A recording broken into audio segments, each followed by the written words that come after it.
Hi, listeners. This is the 80,000 Hours podcast, where we have unusually in-depth conversations about the world's most pressing problems, what you can do to solve them, and whether or not the past actually exists. I'm Rob Wiblin, Head of Research at 80,000 Hours.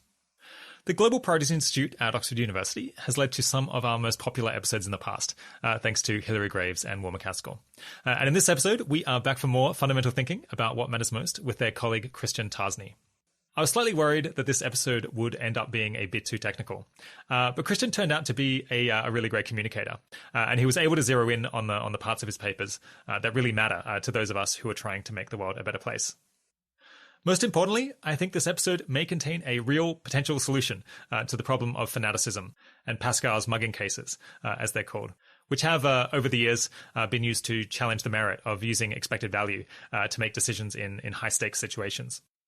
I came into this interview not really understanding Christian's research, but left able to explain it to my housemates, which counts as serious progress in my mind. As always, we've got links to learn much more on the page associated with this episode, as well as a transcript and summary of the key points. If your podcasting software allows it, we also support chapters, so you can skip to whichever part of the conversation interests you the most. Without further ado, here's Christian Tarsney. Today, I'm speaking with Christian Tarsney. Christian is a philosopher at Oxford University's Global Priorities Institute, where he works with previous guests from the show, Hilary Graves and Will MacAskill. He did his PhD at the University of Maryland on how to make rational decisions when you're uncertain about fundamental ethical principles. And his research interests include ethics and decision theory, as well as effective altruism and political philosophy.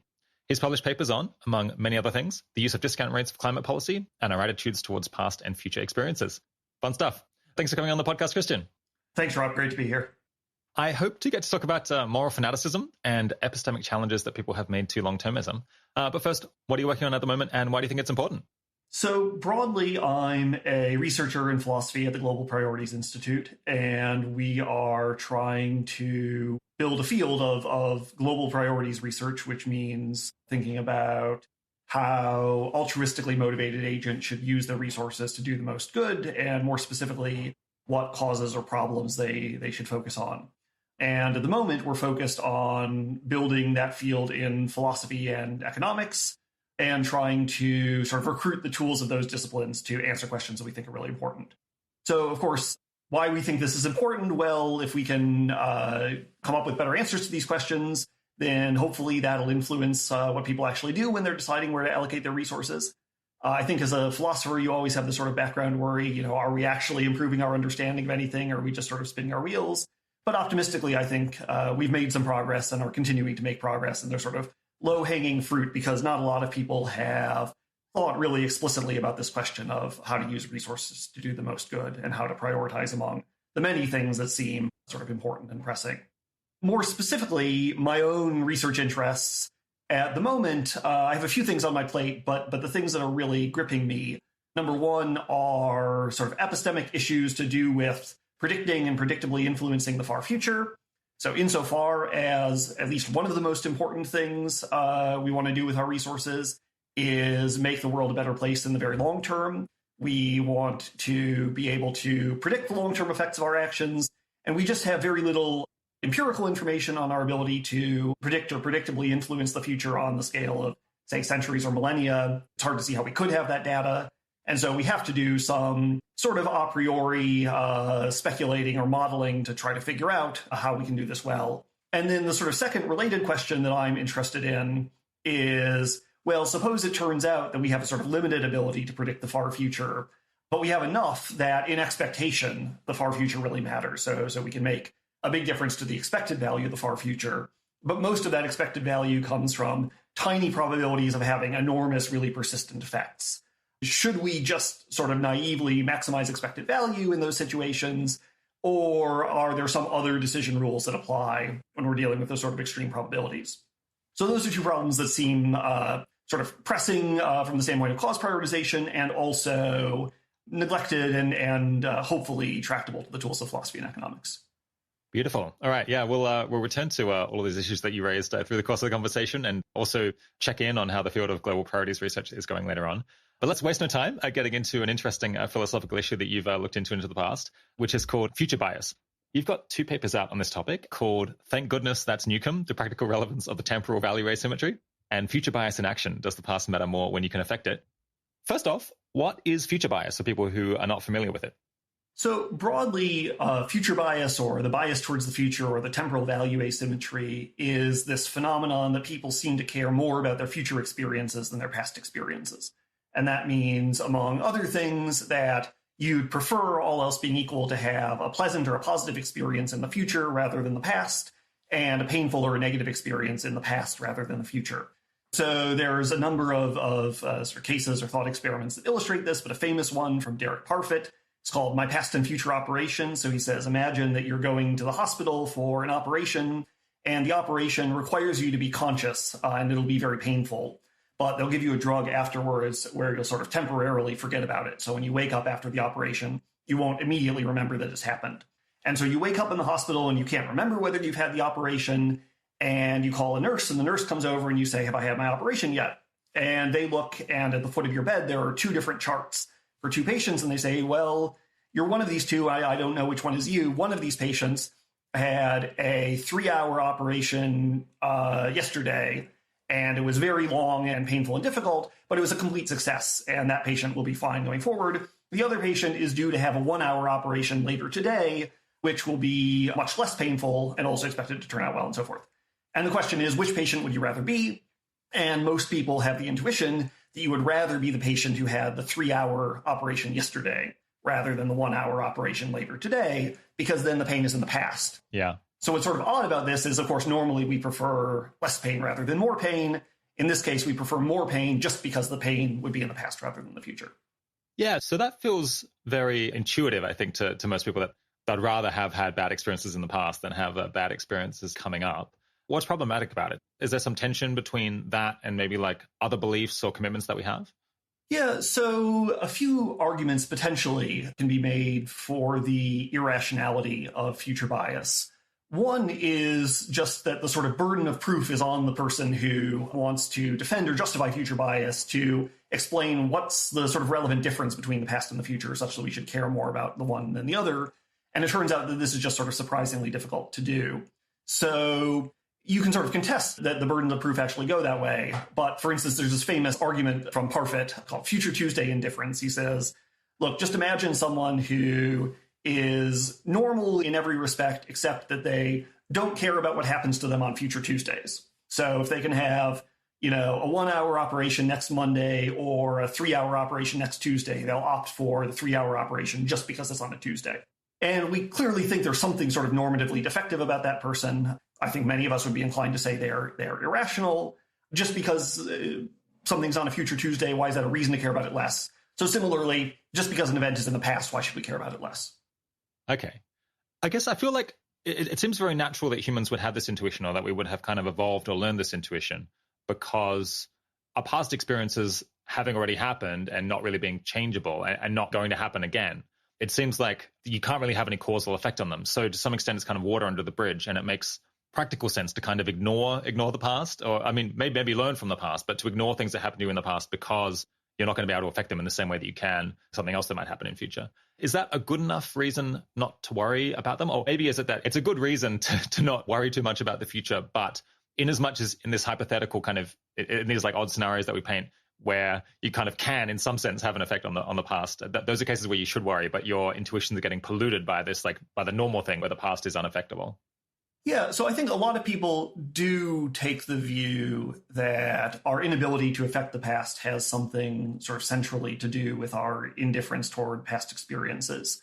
And actually, in this paper, Future Bias in Action, recently published by myself and some collaborators at the University of Sydney, we tried to sort of test this experimentally, and we found that, in fact, when you ask people to imagine hypothetical scenarios where they can affect their own past experiences, they care about their past experiences more, which suggests that your inability to affect the past is one reason why you sort of feel indifferent to it.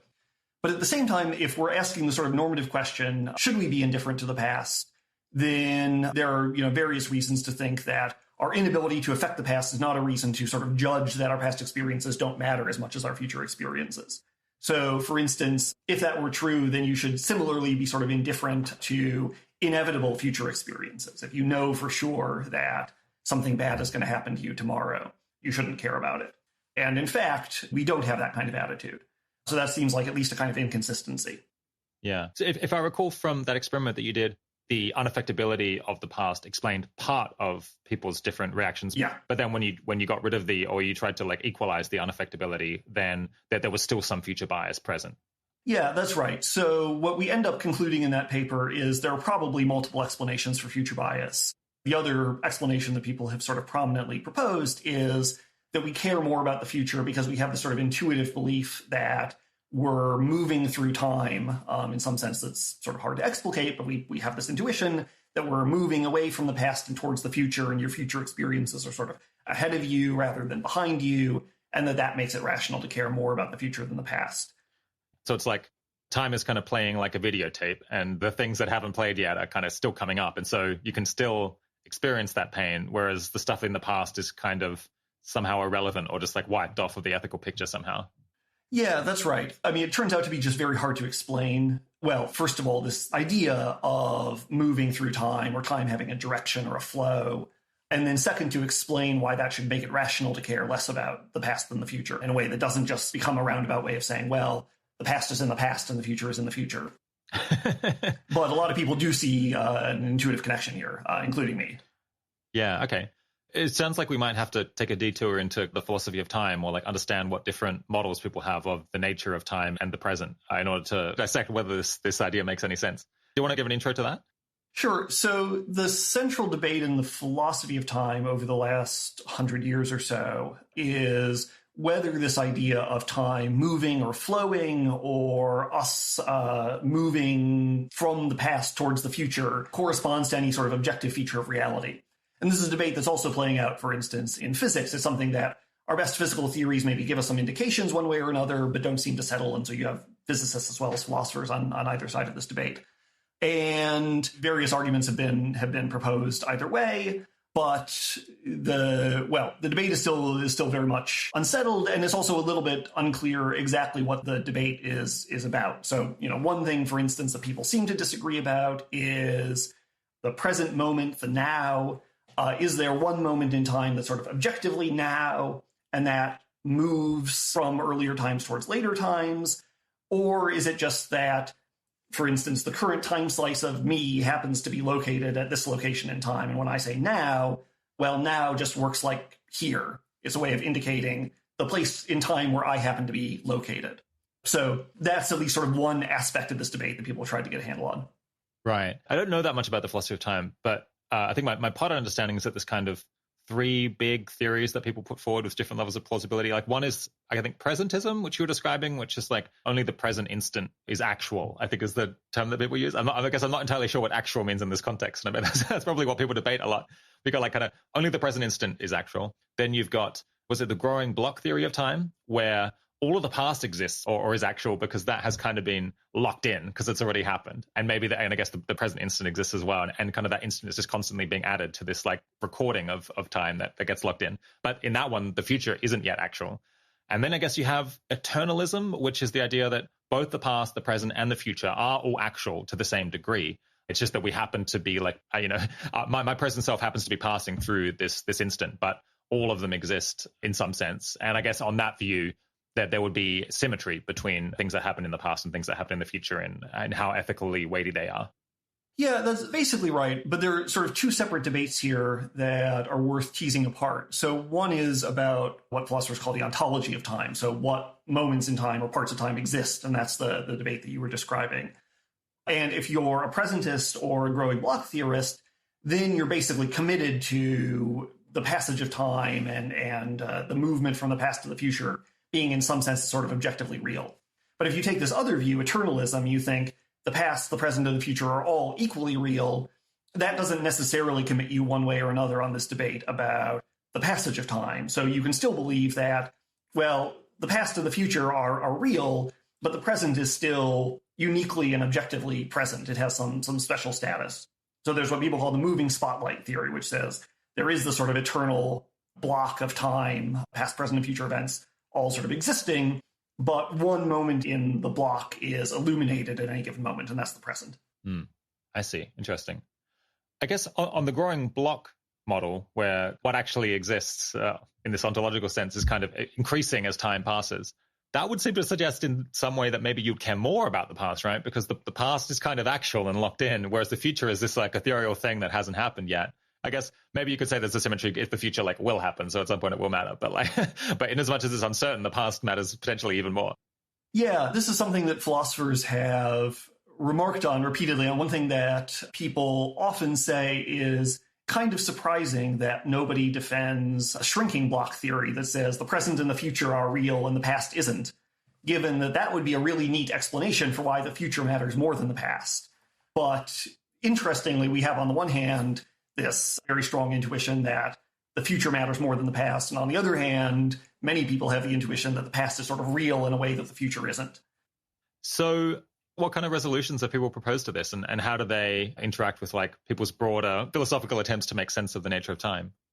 Yeah, well, so there's an ongoing debate, as there usually is in philosophy, about whether the bias towards the future is rational or irrational, and maybe at a finer level of grain, whether it's rationally required to care more about the future or rationally required to be neutral between different times, or you're just sort of rationally permitted to do whatever you want. And the kind of latest set of moves in this debate have involved pointing out various ways in which whether you care about the past or not can affect your choices. So the kind of obvious boring case is, well, what if there's backward time travel and you could actually retrocausally affect your past experiences? But there are other sort of interesting cases. So for instance, if you are risk averse, then whether you're biased towards the future or not can make a difference to your choices, because whether one option is riskier or less risky than another can depend on whether you're counting the stuff in the past that's sort of already baked in. That might, for instance, be correlated in certain ways with what's going to happen in the future. Another approach that one might take to this would be to reject what you were saying earlier, that the burden of proof is on the person who says that they care more about the future. And you might say, well, maybe this is just like, rather than being something that seems more irrational, like the future Tuesday case, where you just, for some reason that you can't explain, don't care about Tuesdays. So this is more like a taste thing where it's like, I like apples, but I don't like oranges, where we don't think that you have like a special burden of proof. It's more just a matter of taste and a matter of personal preference. Is it plausible to run that line of argument that it's just like, personally, I just care about the future and I don't care about the past, and that's just how I am, and I don't have to justify myself? I think that's plausible. There are a couple arguments you could mount against it. So one question or complication is whether the bias towards the future also affects your sort of other regarding or altruistic preferences.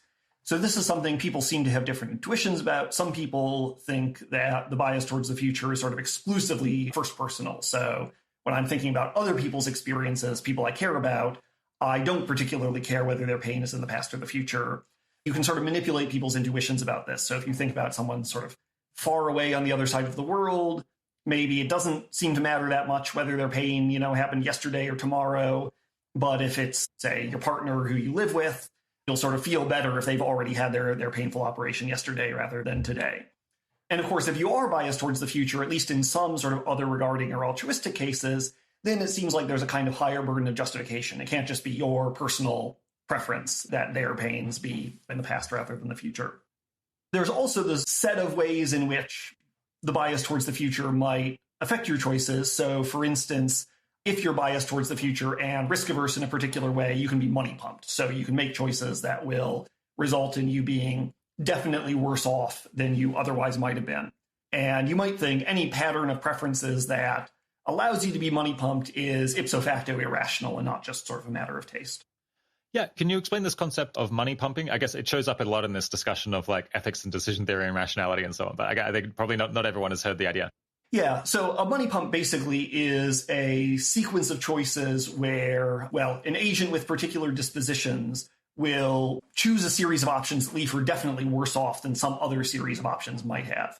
So the kind of classic example is if you have cyclic preferences. If I have, well, apples and oranges and bananas, and I prefer an apple to an orange to a banana and a banana to an apple, then, well, you can say I have an apple, and you can say, well, I'll trade you your apple for a banana if you pay me 1 cent, right? And I take that deal because I prefer bananas.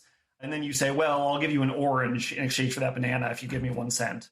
And similarly, then I can get you to sort of trade back for the apple and you've gotten 3 cents out of me and I'm just stuck with the apple that I had in the first place. Yeah. So all sorts of patterns of preference can give rise to these sequences of choices that leave you definitely worse off.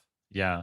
Sometimes people will defend that it's acceptable in some way to hold a position where you can be like money pumped, or like often in philosophy, you face unpleasant trade-offs. You got to choose a position that has like one weakness or a position that has another weakness. And this is kind of one of the weaknesses that a view might have, is that it's vulnerable to money pumping. And it's an undesirable property, but not necessarily a completely decisive one if every other option also has some unpleasant side effects.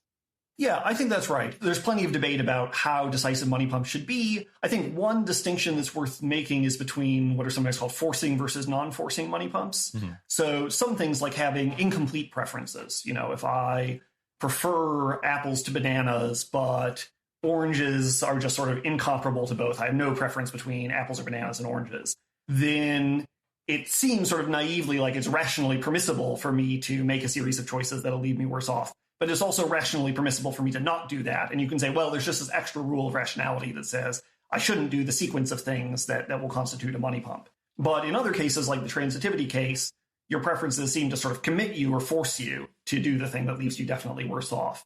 And it seems at least intuitively compelling that having preferences that force you or commit you to make yourself definitely worse off, that's at least a sort of significant theoretical cost. Yeah, something more seriously problematic there. Yeah. Okay, so we've just discussed a couple of different approaches that people might take to resolve this issue, or a couple of different positions that people might take. How do people respond to a kind of time travel case where you imagine a world where time travel is just like literally possible? You can go back into the past and change how things went and then make people experience less suffering in the past. Does that tend to make a big difference to people's attitude to how important the past is? Well, so this is what we investigated in this paper, Future Bias in Action, and we found that it does to some extent. So it doesn't, in aggregate, make people perfectly time neutral. People still, on average, care more about the future than the past, but the asymmetry becomes weaker when you consider backwards time travel cases.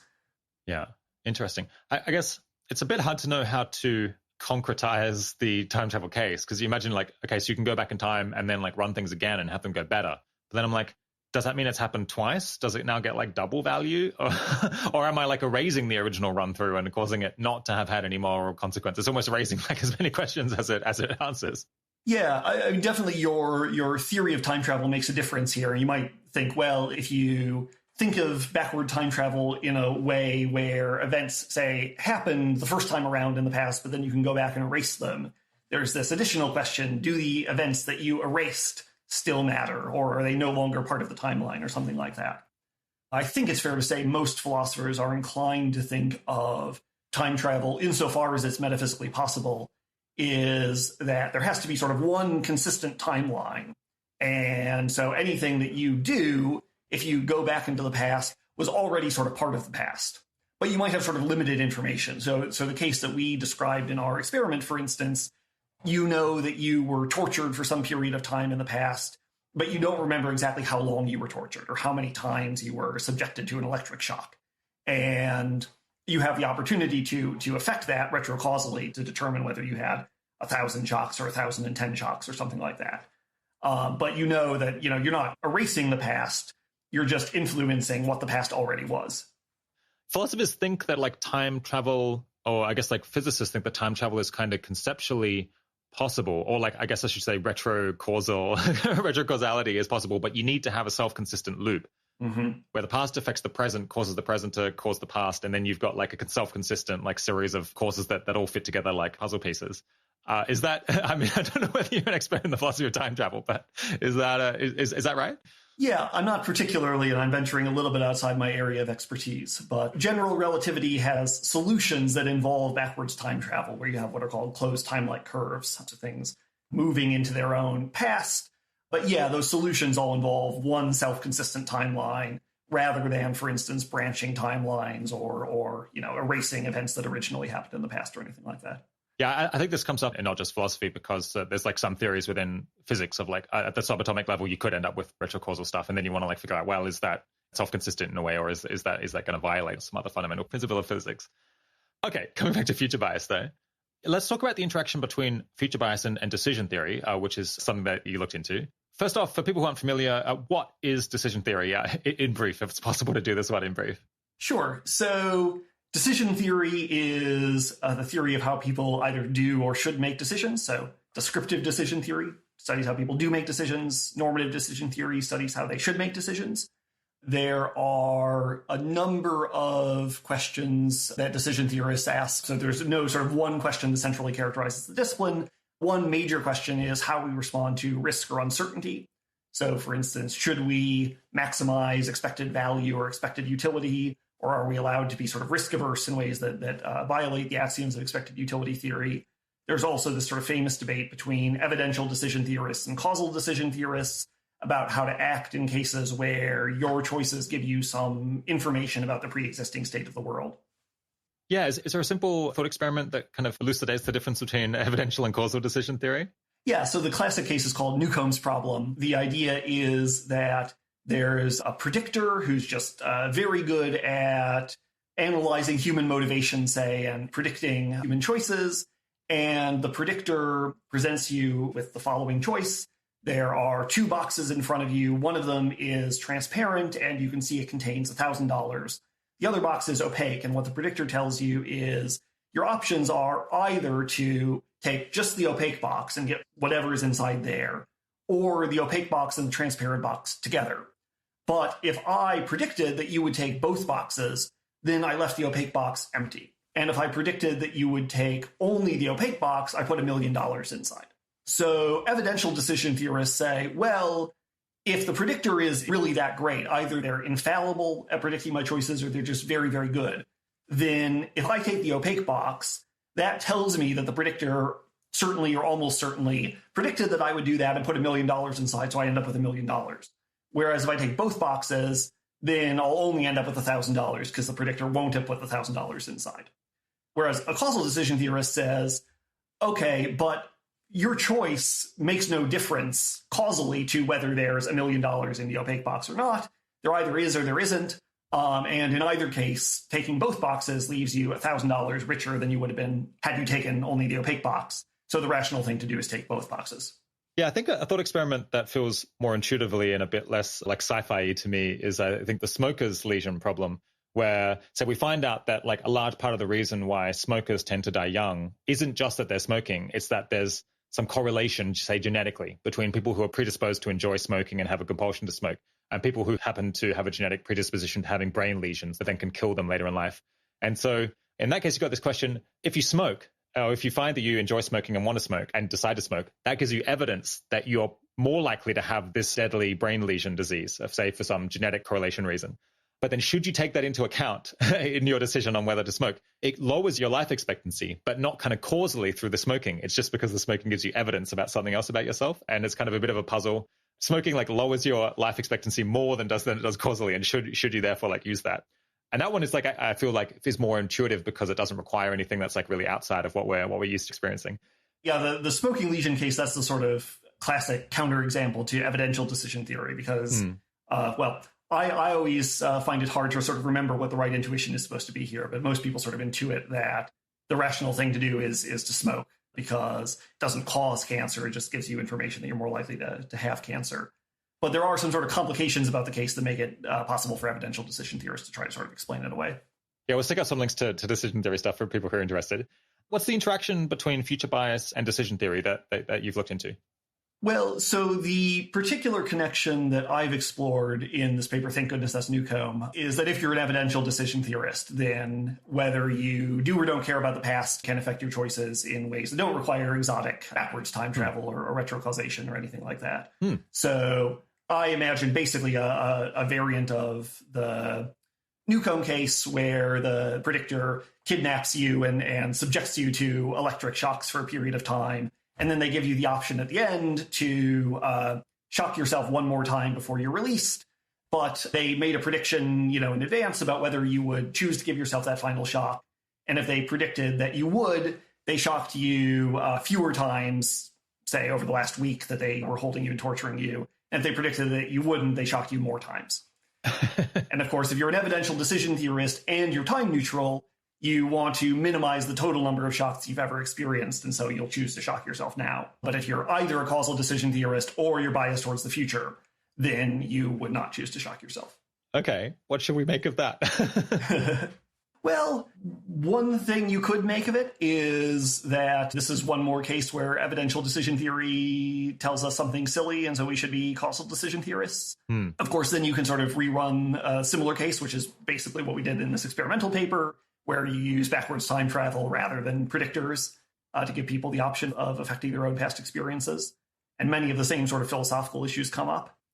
My take in the original paper was that our intuitions about the sort of irrelevance or our indifference towards our past experiences don't change very much when we're considering these cases where we can quote unquote affect our past experiences or our choices give us evidence about our past experiences.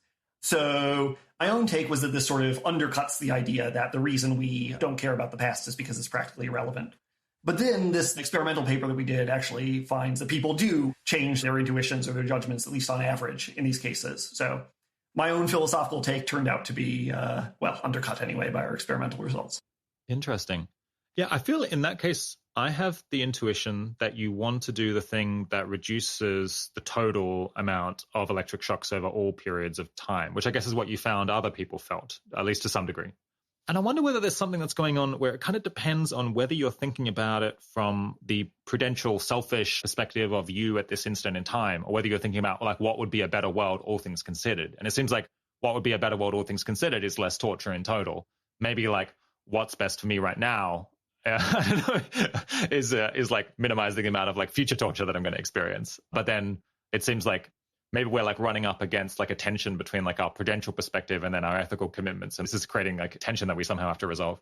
Yeah, that could be. So if you think that we are generally sort of time neutral when we're thinking about other people, and then in this case, you can kind of put on your impartial altruist hat when thinking about your past self and just sort of treat them as another person that you're concerned with, then maybe that is one reason why you would be more inclined to accept additional future pain to avoid a greater amount of past pain.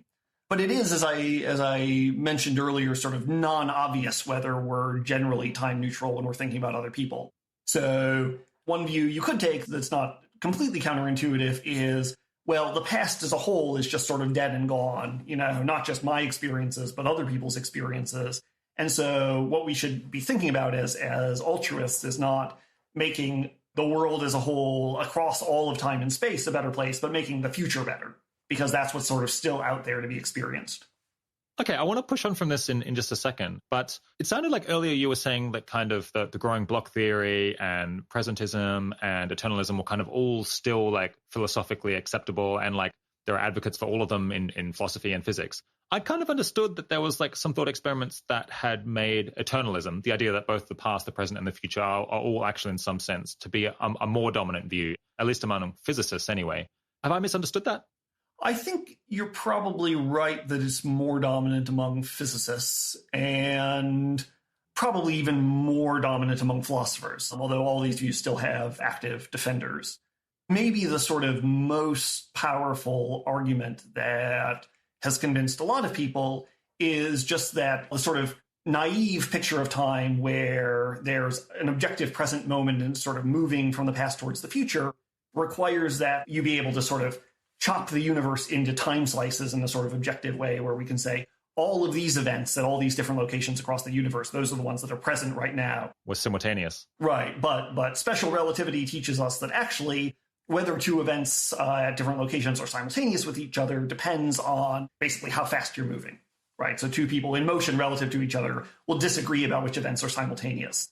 And so it sort of looks, at least in relativistic physics, like there just couldn't be a sort of privileged plane of simultaneity that, all of those events are present and nothing else is. Yeah, I think that this shows up in ethics elsewhere when you're thinking about the ethics of the future, right? Because you can end up with these funny cases where someone who like cares less about the future, say, because you ask them like, how much, would you pay to prevent something terrible happening in 1,000 years? And they say, well, not very much because it's so far away in the future. Then you do something where it's like you send them away at almost light speed and then they can come back in what is to them only a few minutes or only a few hours, and then arrive in effect 1,000 years in the future in this other location, and then the terrible thing happens, and you're like, what is the amount of time that's passed? Because this all depends on the speed that you were going at and what you traveled. So if this is like only a few hours away from your perspective, does that mean that the 1,000-year thing doesn't matter? It introduces like this peculiar kind of inconsistency. Yeah, I think that's one very good argument against what's called pure time preference, thinking that the mere passage of time or mere distance in time has ethical significance. All right, we'll put up a link to those papers and people can explore more if they would like. I'm sure there's probably more in there. Is there anything that people should take away in their practical life or decision-making altruistically from these past, present, future, like ethical comparison cases? I think there's two things that are worth mentioning. One is altruistically significant, which is if you think that one of the things we should care about as altruists is whether people's desires or preferences are satisfied or whether people's goals are realized, then one important question is, do we care about the realization of people's past goals, including the goals of past people, people who are dead now? And if so, that might have various kinds of ethical significance. For instance, I think, if I recall correctly, Toby Ord in The Precipice makes this point that, well, past people are engaged in this sort of great human project of trying to build and preserve human civilization, and if we allowed ourselves to go extinct, we would be letting them down or failing to carry on their project. And whether you think that consideration has sort of normative significance might depend on whether you think the past as a whole sort of has normative significance. Yeah, that adds another wrinkle that I guess you could think that the past matters, but perhaps if you only cared about experiences, say, then obviously people in the past can't have different experiences because of things in the future. At least we think not. Yeah. So kind of you have to think that the kind of fixed in preference states that they had in their minds in the past, it's still good to actualize those preferences in their future, even though it can't affect their mind in the past. Yeah, that's right. So you could think that we should be future biased only with respect to experiences and not with respect to preference satisfaction. But then that's a little bit hard to square if you think that the sort of justification for future bias is the sort of deep metaphysical feature of time that somehow, the past is dead and gone. Well, why should that affect the importance of experiences but not preferences? Another reason why the bias towards the future might be sort of practically interesting or significant to people, less from an altruistic standpoint than from a sort of personal or individual standpoint, is this connection with our attitudes towards death, which is maybe sort of the original context in which philosophers thought about the bias towards the future. So there's this famous argument that goes back to Epicurus and Lucretius that says, look, the sort of natural reason that people give for fearing death is that death marks a sort of boundary of your life, and after you're dead, you don't get to have any more experiences, and that's bad. But you could say exactly the same thing about birth, right? So before you were born, you didn't have any experiences. And, well, on the one hand, if you know that you're going to die in 5 years, right, you might be very upset about that. But if you're 5 years old and you know that 5 years ago you didn't exist, people don't tend to be very upset about that. And if you think that the past and the future should be on a par, that there's no fundamental asymmetry between those two directions in time, one conclusion that people have argued for is maybe we should be sort of sanguine about the future, including sanguine about our own mortality, in the same way that we're sanguine about the past and sanguine about the fact that we haven't existed forever. Which I'm not sure if I can sort of get myself into the headspace of really internalizing that attitude, but I think is a reasonably compelling argument and something that maybe some people can do better than I at really internalizing that. I feel like that was easy to resolve because I'm just like, yeah, it's terrible I didn't used to exist. It's terrible that I was born as late as I was. I should have been born 1 billion years earlier and lived the entire length of it. But there's not much I can do about that. I can go to the gym and try to live longer, but I can't go to the gym and try to be born earlier. So it's kind of water under the bridge, yeah. Yeah, right. That could be the conclusion you reach too. All right. We'll stick up links to those papers and people can dig in if they'd like to learn more. Let's move on and talk about a problem in moral philosophy known as fanaticism. Yeah, what is the problem of fanaticism for those who are not familiar? So roughly the problem is that if you are an expected value maximizer, which means that when you're making choices, you just evaluate an option by taking all the possible outcomes and you assign them numeric values, like the quantity of value or goodness that would be realized in this outcome. And then you just take a probability weighted sum, the probability times the value for each of the possible outcomes and add those all up. And that tells you how good the option is.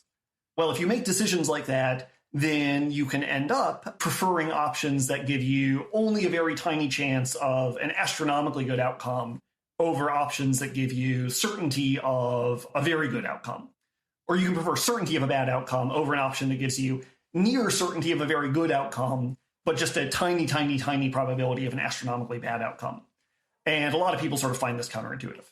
So the basic thing is that very unlikely outcomes that are massive in their magnitude, that would be much more important than the other outcomes in some sense, end up kind of dominating the entire expected value calculation and dominating your decision, even though they're incredibly improbable. And that just feels kind of like intuitively wrong and unappealing. Well, here's an example that I find sort of drives home the intuition. So suppose that you have the opportunity to really sort of control the fate of the universe. You have two options. You have a safe option that will ensure that the universe contains, over its whole history, 1 trillion happy people with very good lives. Or you have the option to take a gamble. And the way the gamble works is almost certainly the outcome will be very bad. So there'll be 1 trillion unhappy people or 1 trillion people with, say, hellish suffering. But there's some teeny, teeny, tiny probability, say 1 in a Google, 10 to the minus 100, that you get a blank check where you can just produce any finite number of happy people you want. Just fill in a number. And if you're trying to maximize the expected quantity of happiness or the expected number of happy people in the world, of course you want to do that second thing. But there's, in addition to just the sort of counterintuitiveness of it, there's a thought like, well, what we care about is the actual outcome of our choices, not the expectation. And, if you take the risky option and the thing that's almost certainly going to happen happens, which is you get a very terrible outcome, the fact that it was good in expectation doesn't give you any consolation or doesn't seem to sort of retrospectively justify your choice at all. Yeah, I think this can show up in other ways as well. One that jumps to mind is the dominant view among people who study this kind of thing is that insects probably aren't conscious. And if they are conscious, they're probably not very conscious. But we're not super sure about that. So, maybe there's a 1 in 1,000 chance that, insects are conscious to a significant degree. And there's so many insects. It's just like phenomenal, like how many insects there are relative to how many humans. It's a very, very large multiple. And a kind of fanatical position might be someone who says, well, I'm just going to maximize expected value. And I think there's like a 1 in 1,000 chance that insects are conscious to an important degree. And so I'm going to focus all of my attention on trying to improve the well-being of insects. This is one that doesn't involve the time as much, but involves like a change of focus based on a long shot possibilities that something really matters, even though it probably doesn't. Yeah, I think in that case, too, it seems counterintuitive to throw away, for instance, the opportunity for a very good outcome or this very tiny probability of a much better outcome. But then I think the other important thing, and maybe something that people underappreciate, is just that there isn't any great, at least any widely accepted sort of positive argument for the kind of risk-neutral expected value maximization leads you to fanaticism. And in fact, the sort of standard expectational theory of decision-making under risk doesn't force you to be fanatical in that way. Okay, interesting. Maybe let's first lay out what is the case in favor of having a fanatical style of decision-making where you're just going to let that tail wag the dog. So there's a few arguments you could make. So one route is just to defend risk-neutral expected value maximization. What that means is you have some way of measuring value that's kind of independent of your preferences towards risk. So for instance, just to sort of simplify, I care about the number of happy people and the number of unhappy people who ever exist. And so the value of an outcome is just, say, number of happy people minus number of unhappy people. And you might just think, well, the intuitive response to risk is to value outcomes in proportion to sort of quantitatively how good they are and multiply that by probability, and sort of risk-neutral expected value maximization just sort of feels right. There's also more sort of theoretical arguments you can give. So, for instance, Harsanyi's aggregation theorem gets you something like at least risk neutrality in the number of people who you can benefit to a given degree. But it requires you to accept some controversial premises like ex ante Pareto. So if you sort of assume that each individual is an expected utility maximizer, and you say if some option gives greater expected utility for each individual, then we should prefer it. Which there are various reasons why you might reject that. So the underlying principle there is that if someone's better off and no one else is worse off, then it's going to be better. And I guess Harsanyi tried to do a bit of mathematical alchemy to convert that into a view that you should maximize expected value, which is to say, maximize the probability of each outcome by the value of that outcome, and then add all of those up, and then maximize the total. Yeah, so it's a little complicated, for instance, because the Harsanyi theorem allows individuals to be very risk-averse, for instance, with respect to years of happy experience or whatever. But what it does say roughly is, well, if I can, say, benefit n individuals to a certain degree with probability p, or I can benefit m individuals to that same degree with probability q, then which thing I should do is just determined by, multiplying the number of people times the probability. There's another way of justifying fanaticism that doesn't depend on a commitment to risk-neutral expected value maximization, which is a kind of Sorites argument. And this is something that Nick Beckstead and Terry Thomas have explored in a GPI working paper that's based on part of Nick Beckstead's dissertation. Roughly, the argument is, well, look, suppose that I can have some good outcome with probability P, or I can have a much better outcome with, let's say, we multiply P by some factor like 0.99 or something. So I reduce the probability of the good outcome by 1%, but I can increase, how good the outcome is by an arbitrarily large amount, right? There must be some amount by which you could increase the value of the outcome such that you'd be willing to accept a 1% decrease in its probability, right? And if you think for any probability and any magnitude of goodness or value, you're willing to accept, that 1% reduction in probability for a sufficiently large increase in the magnitude of the payoff, then you just iterate that enough times, and ultimately you're preferring a tiny probability of a ridiculously good payoff to certainty of even potentially a very good payoff.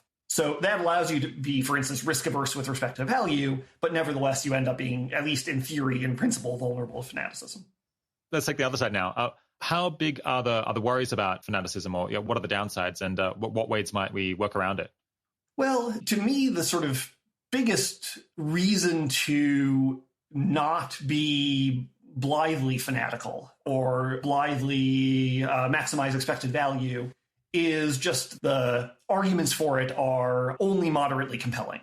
So a thing that many philosophers and probably many people in the EA community probably misunderstand about standard decision theory is that the standard widely accepted theory of decision making under risk, expected utility theory, what it tells you roughly is that you should make choices in a way that can be represented as assigning numerical values to outcomes and then multiplying those values by probability and maximizing the expectation.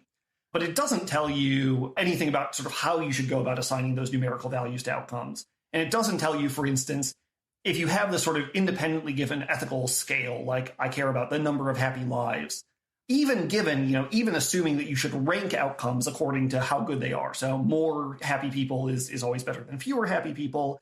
Nevertheless, you combine that with, say, the von Neumann-Morgenstern axioms, which are, some of the, one of the sort of standard formulations of expected utility theory. And the conclusion you get is just that you should maximize the expectation of some increasing function of the number of happy lives, right? But that increasing function could be, for instance, bounded above, so that the more happy people already exist, the less you care at the margin about an additional happy person. So that's to say, standard orthodox decision theory doesn't force you to be fanatical. And the arguments that do force you to be fanatical, there are various ways that you can sort of get off the bus. Okay, so the idea here is that the basic principles in decision theory and expected value theory that we usually think, well, we're going to have to work with these. They say that if more happy people is good, it's true then that twice as many happy people is going to be better than X as many happy people. However, it doesn't show that it has to be twice as good. And that means because you can kind of get declining returns on these larger and larger benefits, that you're potentially going to be less vulnerable to weighting the largest outcomes in scale, because you can tamp them down by saying, well, maybe twice as many happy people is only 1% better as 1x as many happy people.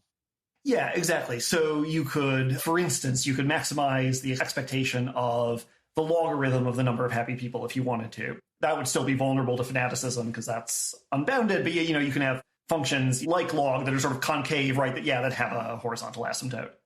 To me, it seems really intuitive, the idea that if something is good, then twice as much of it is twice as good. It's a little bit surprising to find out that wouldn't be reasonably fundamental principle of rational decision-making. Is there a way of making it intuitive why that doesn't kind of spill out of these kind of axioms? Well, so there's maybe two things to say. One is, in general, we don't think that twice as much of a good thing is twice as good. So money is the sort of obvious example here. Of course, if you get $1 billion tomorrow, that would be life-changing. If you get an additional $1 billion the day after that, that would be nice. But, it wouldn't double the impact of that first $1 billion. So then you need some separate argument for why, say, happy lives behave differently than money. And maybe it sort of seems intuitive that they do. Maybe the point is that we value happy lives sort of intrinsically, where we only value money instrumentally or something like that. But at least it's not sort of automatic or axiomatic that anything that matters, we have some way of measuring how much of it there is, that the value of it has to sort of scale linearly with the amount of it. The normal story there is that money is instrumentally valuable, so it's just like useful as a means to an end. And assuming that my end was happiness, then I can't buy twice as much happiness with $2 billion as I could with $1 billion. Maybe I could barely make myself any happier whatsoever. And so, of course, the second billion isn't equally as good as the first billion. But then with the thing that you terminally value, with the thing that is valuable in itself, like happiness, if I could get twice as much happiness, that feels more intuitive that is twice as good. Yeah, one way that you could respond is to say, well, maybe to some extent we value, say, individual happiness or the existence of happy lives, well, not just intrinsically, but also sort of instrumentally, or because it's constitutive of some greater good, like we want there to be a flourishing human civilization or something like that. Or we want the universe to contain life and sentience and happiness. And once there's enough life and happiness and sentience to sort of satiate that need for the universe to contain happiness, then we care about additional increases in individual happiness or the number of happy people less or something like that. But then the other thing to say is, grant your argument, for instance, that twice as many happy people is twice as good. Then there's a sort of further question. If I can have one outcome for sure, or another outcome that's twice as good with, say, 51% probability, should I prefer the twice as good outcome with 51% probability? Even conceding that it's twice as good, it doesn't follow automatically that I should just multiply that by the probability. So you're saying you don't necessarily have to do linear expected value maximization to be rational on like this view?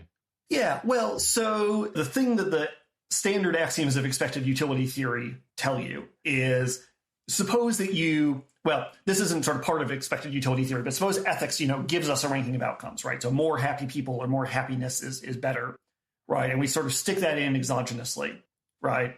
And then we say, also, you have to satisfy these axioms like independence and continuity and transitivity and so forth. Then the conclusion that spits out of that is you need some utility function that's increasing in the total amount of value or number of happy lives or whatever, such that more happy people has greater utility. But that doesn't mean that function doesn't have to be linear, right? Just nothing in the axioms forces it to be linear. So at least just appeal to those axioms or appeal to the normative authority of expected utility theory doesn't get you that jump from, twice as good to we should, weight it twice as much when we're multiplying by probabilities.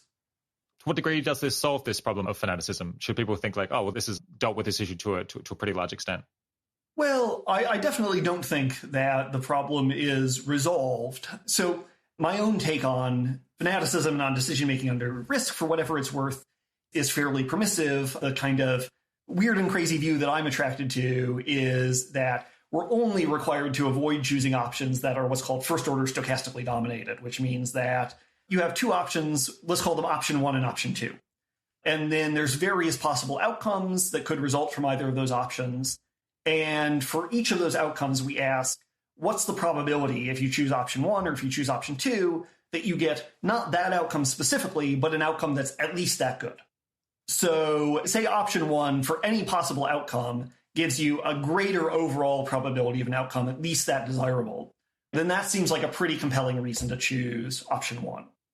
So to give it maybe a simple example would be helpful. So suppose that I'm going to flip a fair coin and I offer you a choice between two tickets. One ticket will pay $1 if the coin lands heads and nothing if it lands tails.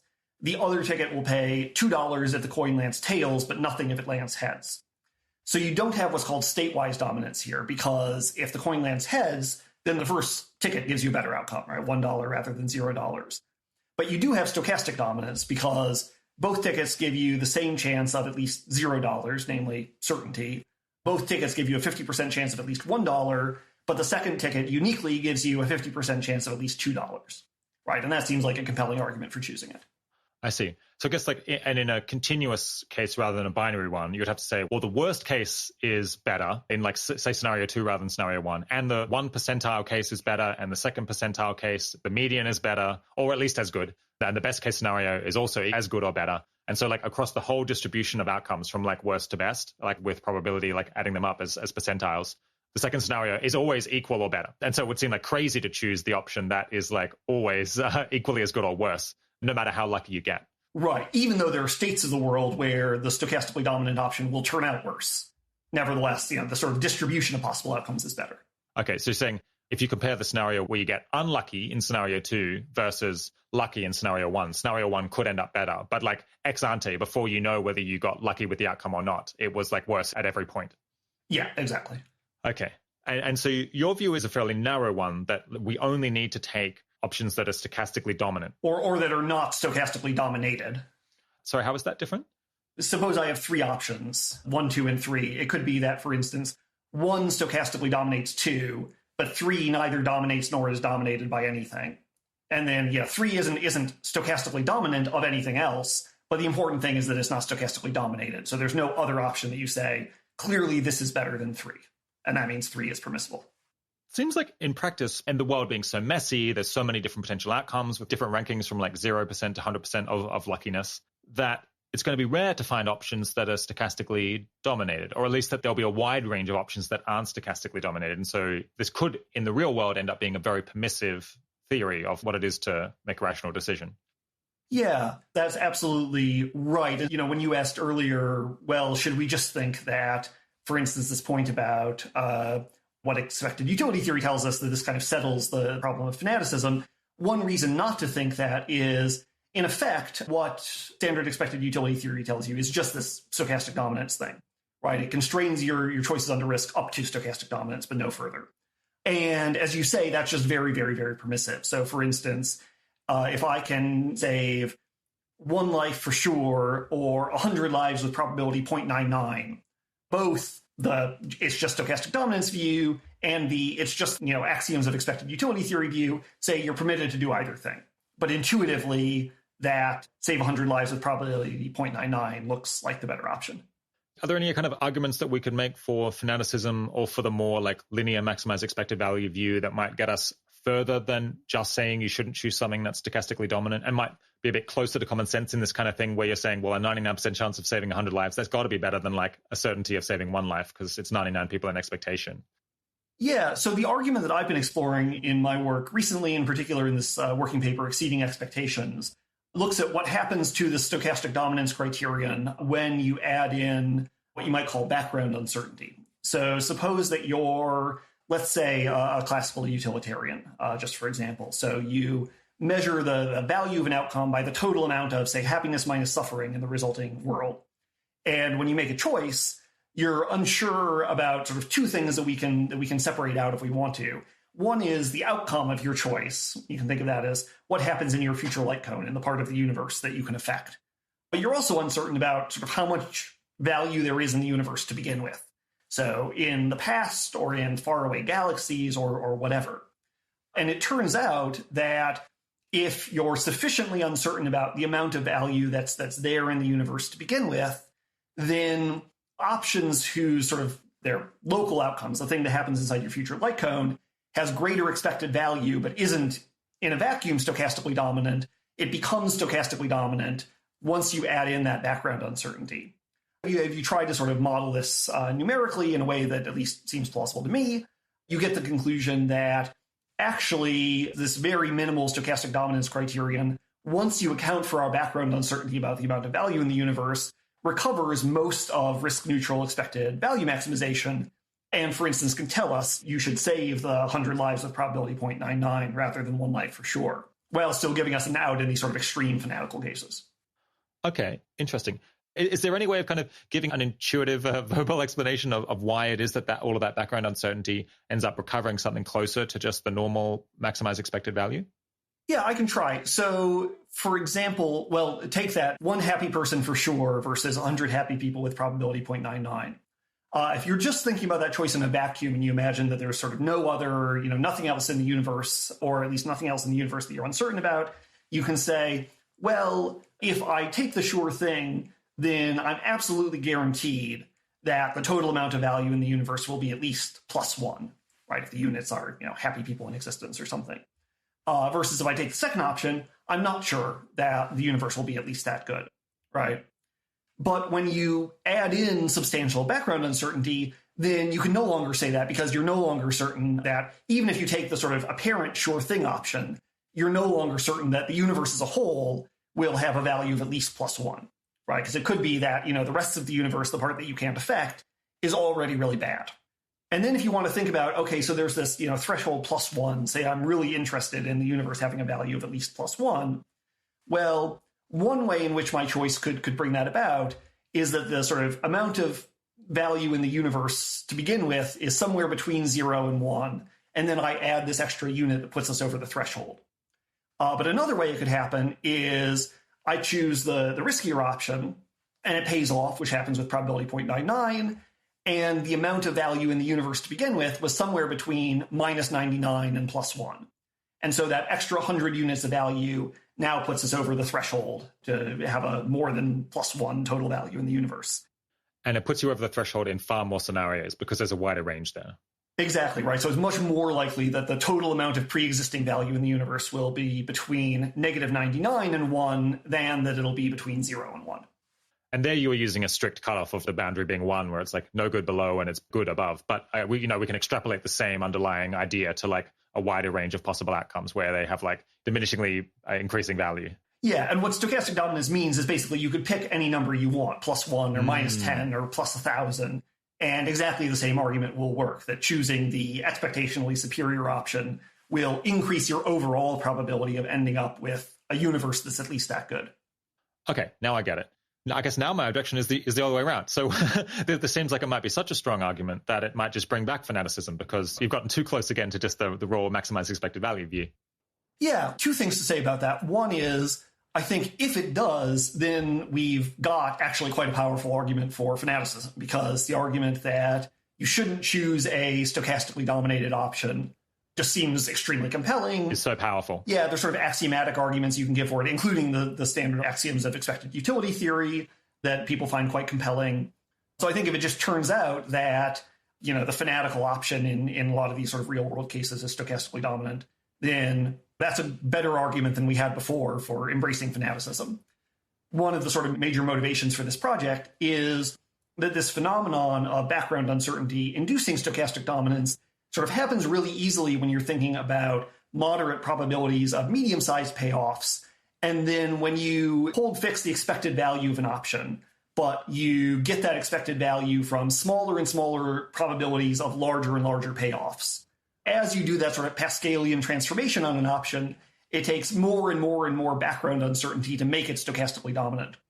And so you get this sort of nice phenomenon where if you know what your sort of background uncertainty is, your probability distribution about the amount of value in the universe to begin with, then you can actually set a threshold where you can say, well, if I have the option to produce one unit of value with certainty versus like a tiny probability of an astronomically good outcome, no matter how astronomically good that outcome is, the probability has to be at least X for me to be compelled, or rationally required to do it.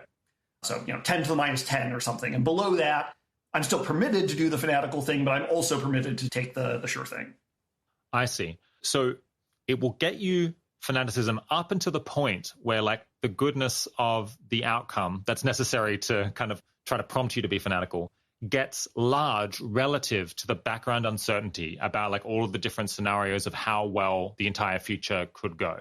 And so once you start getting to like universe scale good outcomes, that's no longer big relative to the underlying uncertainty that you had regardless of your actions about how well things could go, because it's kind of maybe it's now spanning the full range from like the best to worst outcome. Yeah. And so the stochastic dominance argument no longer applies, and you have like a sphere of permissibility. Yeah. Very roughly, you're forced to maximize expected value in most cases where the outcomes that you're looking at are smaller than for instance, the interquartile range of your background uncertainty. So that, the difference between like the 25th and the 75th percentile of amounts of value there could be in the universe to begin with. One simple way of measuring, how uncertain you are. If the, sort of local outcomes that you're considering are much smaller than that, then you're typically required, under some other conditions, particularly, you need sufficiently heavy tails and things like that. But under those conditions, you're required in almost all cases to maximize expected value. But then when you're dealing with outcomes that are much larger potentially than that interquartile range or the scale of your background uncertainty more generally, then the sort of stochastic dominance requirement becomes a lot more permissive. Okay, so this seems like a very neat potential kind of middle ground thing where it gets you like quite a lot of fanaticism, but like not so much that it seems to really go off the deep end. But for an individual, it seems like it might prompt you to be like very fanatical because we're kind of like all tiny ants just adding little bits of sand to the hill. And so perhaps like the effect that any one of us in a decision can ever hope to make about like the total goodness of the universe relative to the background uncertainty is minuscule. And so in practice, maybe it's going to spit out the fanatical answer most of the time, except in very wacky cases. Well, unless you think that, unless what you're concerned with as an individual is making some tiny difference to the probability that, humanity does or doesn't cross some threshold that makes a difference. For instance, existential risks, right? If you think that if I devote my career, say, to trying to reduce biological risks, say I can individually reduce the probability of premature human extinction by 1 in a billion or 1 in a trillion or something like that, right? Then in some sense, you're still an individual, just making a sort of small marginal difference. But that difference takes the form of changing the probability of an astronomically good or astronomically bad outcome. So in that case, the stochastic dominance view combined with what I take to be sort of reasonable assumptions about our background uncertainty might say that you're actually permitted to go either way and sort of opt for the sure thing, work on global poverty or something. I see. That's because the probability is sufficiently low that, or indeed like the lower the probability, the wider the range of permissibility because the probability difference is so small relative to the background uncertainty? Yeah, so basically the way to think about it is like, you're getting lots of expected value from, say, reducing extinction risk because the sort of potential payoff if humanity becomes a grand interstellar civilization or something is so astronomical. Say it's 10 to the 52 happy lives or something. But what the sort of stochastic dominance requirement under background uncertainty forces you to do, again, sort of roughly, is like treat those increases in the total amount of value in the universe as linear up to roughly the scale of your background uncertainty. But if the scale of your background uncertainty is, say, 10 to the 15th or 10 to the 20th human lives, then you're forced to regard like ensuring the future existence of humanity as at least good to, the degree 10 to the 20, but that's a lot less than 10 to the 50. Now, maybe I'm going to seem nuts here, but it seems like one aspect of the kind of background uncertainty is, say, whether there will be aliens that will arise at some point in the future and colonize some significant fraction of the universe in our stead, even if we go extinct, or maybe there were aliens in the past, or aliens like outside of the accessible universe somewhere else, or maybe there's a lot of uncertainty just about what is of moral value and how much moral value can exist because, like, we don't know, say, how valuable good experiences are or how valuable justice is. And so, in fact, the amount of uncertainty about the goodness of the future of all of the universe is larger even than like what we can directly affect by guiding Earth originating life. Yeah, I think that's totally plausible. So if you think that the universe is really enormous and there are probably other civilizations out there, and however good our civilization might be, there's at least a substantial probability that there are many, many civilizations already in the universe or far away in distant galaxies that are achieving that same level of value. And we don't know exactly how much value that is or how many of those civilizations there are and so forth. Then, yeah, I think it's totally plausible that the scale of our background uncertainty about the value in the universe could be many orders of magnitude greater than the potential value of human civilization. But this is the sort of thing where, of course, what practical conclusions you reach depends kind of sensitively on what numbers you plug in, and this is all pretty subjective. So, yeah, it's hard to really pound your fist on the table and say our background uncertainty should have, this scale rather than that scale. Okay, makes sense. Maybe to wrap up this section, maybe what should listeners take away from this if they're someone who has been trying to themselves grapple with this question of, how fanatical to be in their kind of expected value maximization choices in do I work on existential risk or do I work on something with a high probability of benefiting people in the immediate term? Yeah, I think unfortunately, my own take, or the sort of the take that's given by my view is something like, well, it depends kind of delicately on the numbers. And, if you think that you can make, say, 10 to the minus 10 difference in the probability of extinction, well, then it just depends on exactly how uncertain you are about the amount of value of the universe and so forth. But a little bit more philosophically, or maybe a little bit more helpfully, I guess I would say, Number one, it's worth bearing in mind that it's not just automatic and axiomatic and beyond dispute that you have to be a kind of naive expected value maximizer. There are good reasons to be skeptical of that, and at least I don't think it's unreasonable for somebody to, in sufficiently extreme cases, sort of opt for the sure thing rather than just being, led anywhere by any tiny probability of 10 to the 52 future lives or something like that.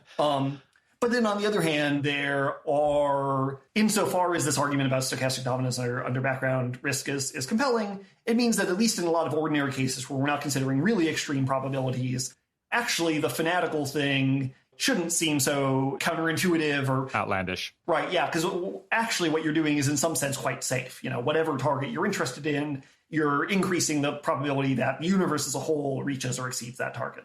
Okay, nice. What's been the reception to this idea among philosophers? Has it been warmly received? I would say people have very different responses. So I think people generally find the argument and the results interesting. Some people find the crazy view at least, worth taking seriously, and other people don't. I think a sort of common objection that I've encountered and that I think is sort of totally reasonable is, well, we have these intuitions, for instance, that you should maximize expected value in ordinary cases, but you're not required to in these kind of extreme fanatical cases. And maybe this kind of, the stochastic dominance rule combined with our actual empirical background uncertainty is a kind of decent extensional match for our intuitions. But it doesn't seem super plausible that it really gets at the explanation for our intuitions, right? Because we're not walking around sort of thinking about our uncertainty about the amount of value in distant galaxies or something like that. So is it really a point in favor of this theory that it captures our intuitions if it's not sort of capturing them for the right reasons? Yeah, I guess so. It captures the conclusion, but for a reason that is not plausibly related to why we actually believe the thing that we believed.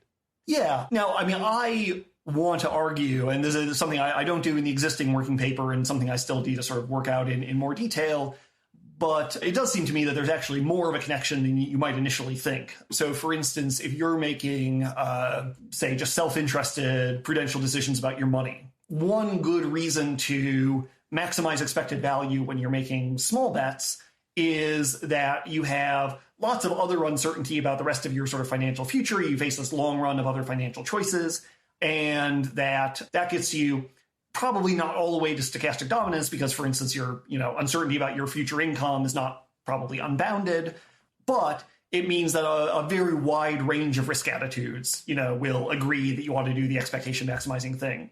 And I think people are plausibly sort of sensitive to, the fact that you face this long run of future choices, that you face other uncertainty, that, adopting a policy of maximizing expected value is extremely likely to pay off more in the long run. So I do think there's some connection here, but I don't have it sort of fully worked out in my head yet. Whereas in one-off bets, you can't make that same argument about, in the long run, over many choices, it's necessarily going to pay off, or very likely to pay off. Yeah, exactly. Okay, I don't want to introduce Pascal's mugging here, because that would require us to lay out Pascal's mugging for those who don't know it. But I guess, a savvy listener can think about how this might interact with the Pascal's mugging case, and we'll stick up a link to that thought experiment. Let's talk now about challenges to long-termism that stem from us not being able to foresee properly the effects of our actions on the very long term. For those who are, fresh to this topic, what's the basic trouble here? Well, so long-termism is very roughly the view that what we ought to do in most choice situations, or most of the most important choice situations that we face, is mainly determined by the effects of our actions on the very far future. And the kind of simple intuitive argument for long-termism is that the far future is just potentially vast. Scales are much greater than the scale of the near future, e.g. if you think human originating civilization could exist for billions of years or something like that. But there's this countervailing effect, rather, that's harder to quantify, which is as we look further and further and further into the future, it gets harder and harder to predict, not just what the future will look like, but what the effects of our present actions or interventions will be. And it's not at all obvious that when you quantify this, the sort of the first factor, the scale of the far future, is larger or more powerful than the second factor, the unpredictability of the far future, the difficulty of predictably influencing the far future. So yeah, why think that we would be able to predict the consequences of our actions, or really anything that we care about, 100 or 1,000 years in the future? It's hard enough to predict what effect the things I do are going to have in 1 month or 1 year, let alone that far out. Yeah, so I think my own response to this, at least, is that our ability to predict and predictably influence the future is a matter of degree. And one simple reason to not just throw our hands up and say, well, we can't possibly predict the future more than 100 years in advance is, well, look, we can predict the future and we can predict the effects of our actions 1 year in advance. And, now think about, 2 years and 3 years and so forth. Presumably it gets harder to predict the future, but it would be weird if there was some point where it just sort of discontinuously went to zero, where our ability to predictably influence the future went from non-zero and like not that great, but we can have some predictable effect, to all of a sudden you can have no predictable effect at all. So I think the right way to think about this and model this is that our ability to predictably influence the far future decreases, and we want to understand exactly what that means and the rate at which it decreases. The other answer, sort of from a different angle, is that we can plausibly have predictable effects on the very long run future if we can have effects on the nearer future that are persistent, where the sort of most obvious example is if we can make the difference between humanity, say, surviving or not surviving the next century. Plausibly, if we survive the next century or the next millennium, our civilization has at least a non-trivial chance of persisting for many thousands of years, maybe millions of years, maybe even billions of years. And on the other hand, if we don't survive the next century, it's very plausible that no civilization is going to exist on Earth, maybe, for the rest of time, certainly for millions and millions of years. And so all you need to be able to do to have a predictable effect on the very long run future, or at least have some non-trivial chance of an effect on the very long run future, is to affect the medium-term future in ways that are persistent. Yeah. As we were talking about how, the uncertainty gets bigger and bigger year after year, I wonder whether the rate at which the uncertainty increases kind of declines over time. Because you think, imagine if I did something and it successfully had a positive impact 1 year from now, and 2 years from now, and 3 years from now. It's possible that it will flip in the 4th year and will go to zero or will become negative. But it seems like the rate at which that kind of flipping thing happens should decrease the longer the effect has been positive. To some extent, the uncertainty about whether it was a good or bad thing might decline over time. Yeah, I think that's probably right. We haven't yet sort of asked the question, how do you quantify the rate at which your ability to predictably influence the far future declines? But a natural way to quantify it is, you want to put the world into some desirable state, call it S, rather than, a not desirable, less desirable state, not S. And you want to know, if I can make the difference, say, in the next 10 years or 100 years or something, between the world being in state S and not S, how likely is it that my action will still be making the difference or still determining the state of the world 1,000 years or 1,000,000 years or something from now? And the kind of straightforward way to model that is maybe it sort of declines exponentially. So maybe I can, there's a 1% chance that I can make the difference in the next 100 years. And then after that, for every century, there's a 50% chance that something's going to come along where my action is no longer making the difference. Right. So that would be the kind of constant rate of fall off, or, would produce, in effect, a sort of exponential discount rate on the value of our interventions. But it could be that, for instance, the probability that some exogenous event comes along and spoils the effect of my intervention does decline with time, but nevertheless declines slowly enough that this sort of discounting effect is still quite significant and really cuts into the expected value of trying to influence the far future. Yeah, I guess that could happen two different ways, or maybe these are just the same way. But, if the positive effect has lasted 100 years, then maybe we've learned something, that was a robustly positive intervention, and so it should be expected to be robustly positive in future centuries as well. And I suppose another thing might be that humanity could go through some transition to a far more stable state where things are less chaotic. And if it had a positive effect up until the beginning of that more stable situation which we're in, then it's just going to persist being positive for as long as that stable situation persists after that.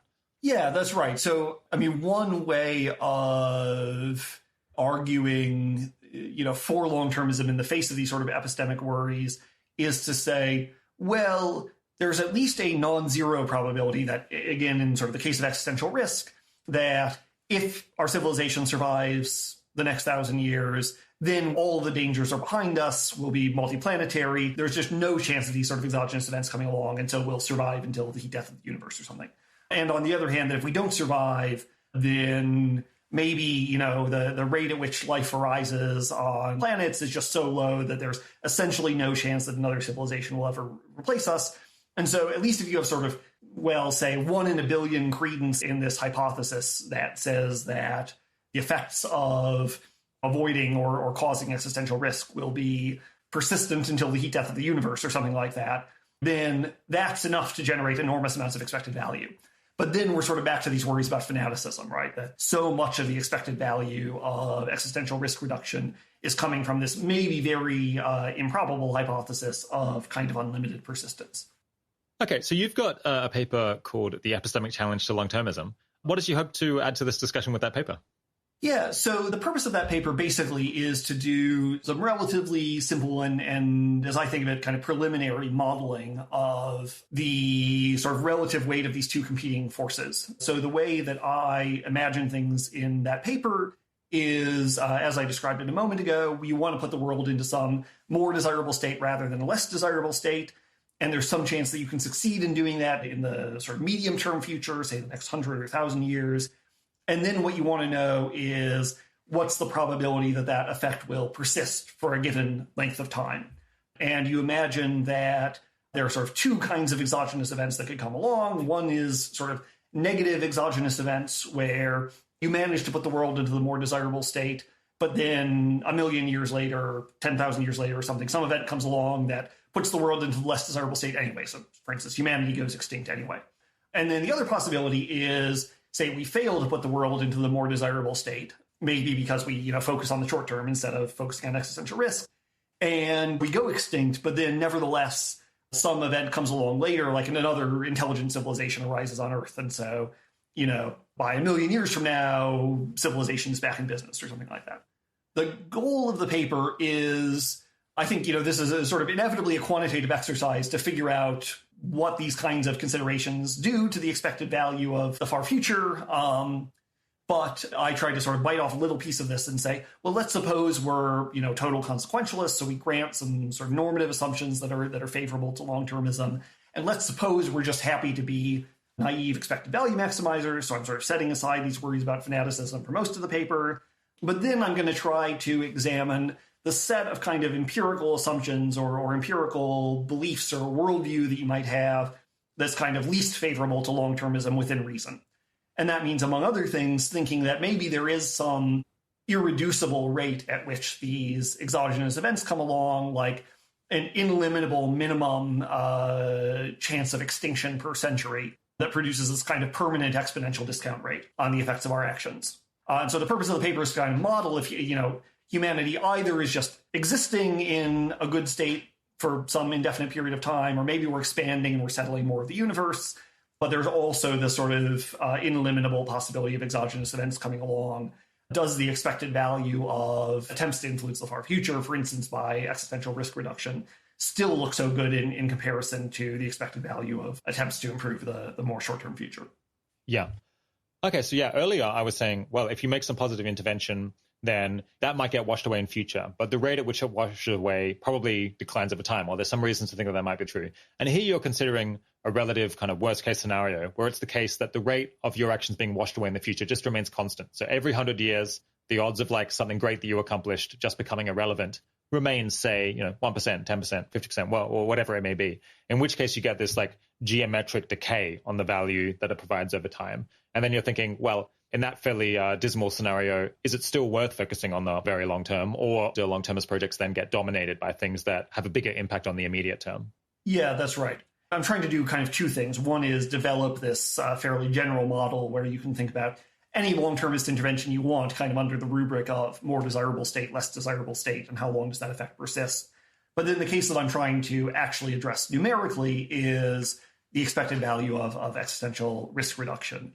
And in that case, the conclusion that I reach, and I think this is all sort of, there's an ineliminable level of subjectivity here, and so, other people should take a crack at this and see what conclusions they come to. But the conclusion that I come to anyway is that even when you make what look like kind of the most pessimistic assumptions for long-termism within reason on these kind of empirical questions, nevertheless, the expected value of existential risk reduction still looks quite good in comparison to short-termist alternatives. Okay, yeah. Is there any way of kind of summing up the empirical pieces that go into, or the empirical ingredients that go into that pie?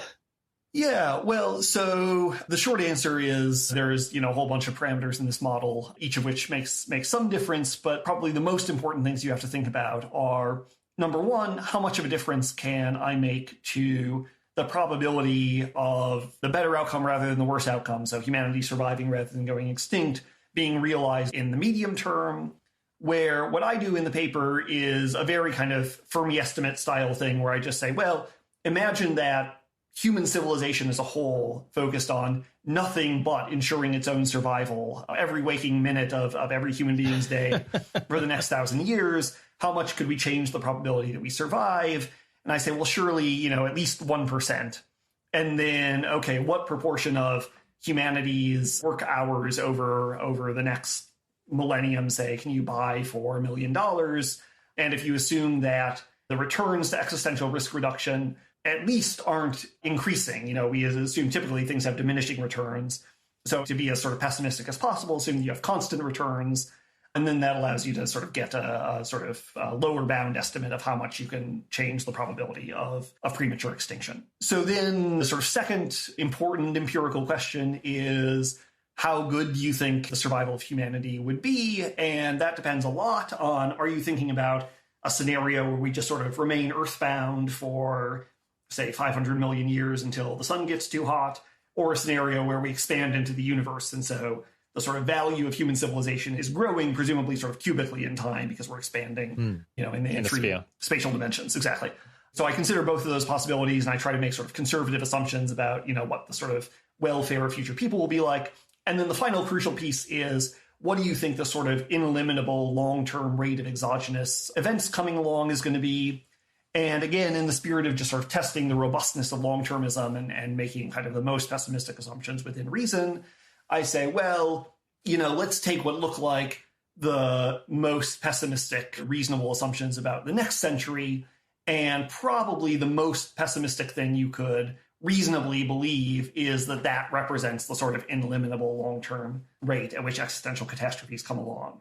And that's maybe, at the absolute outside, maybe it's 1% a year. It's probably less than that.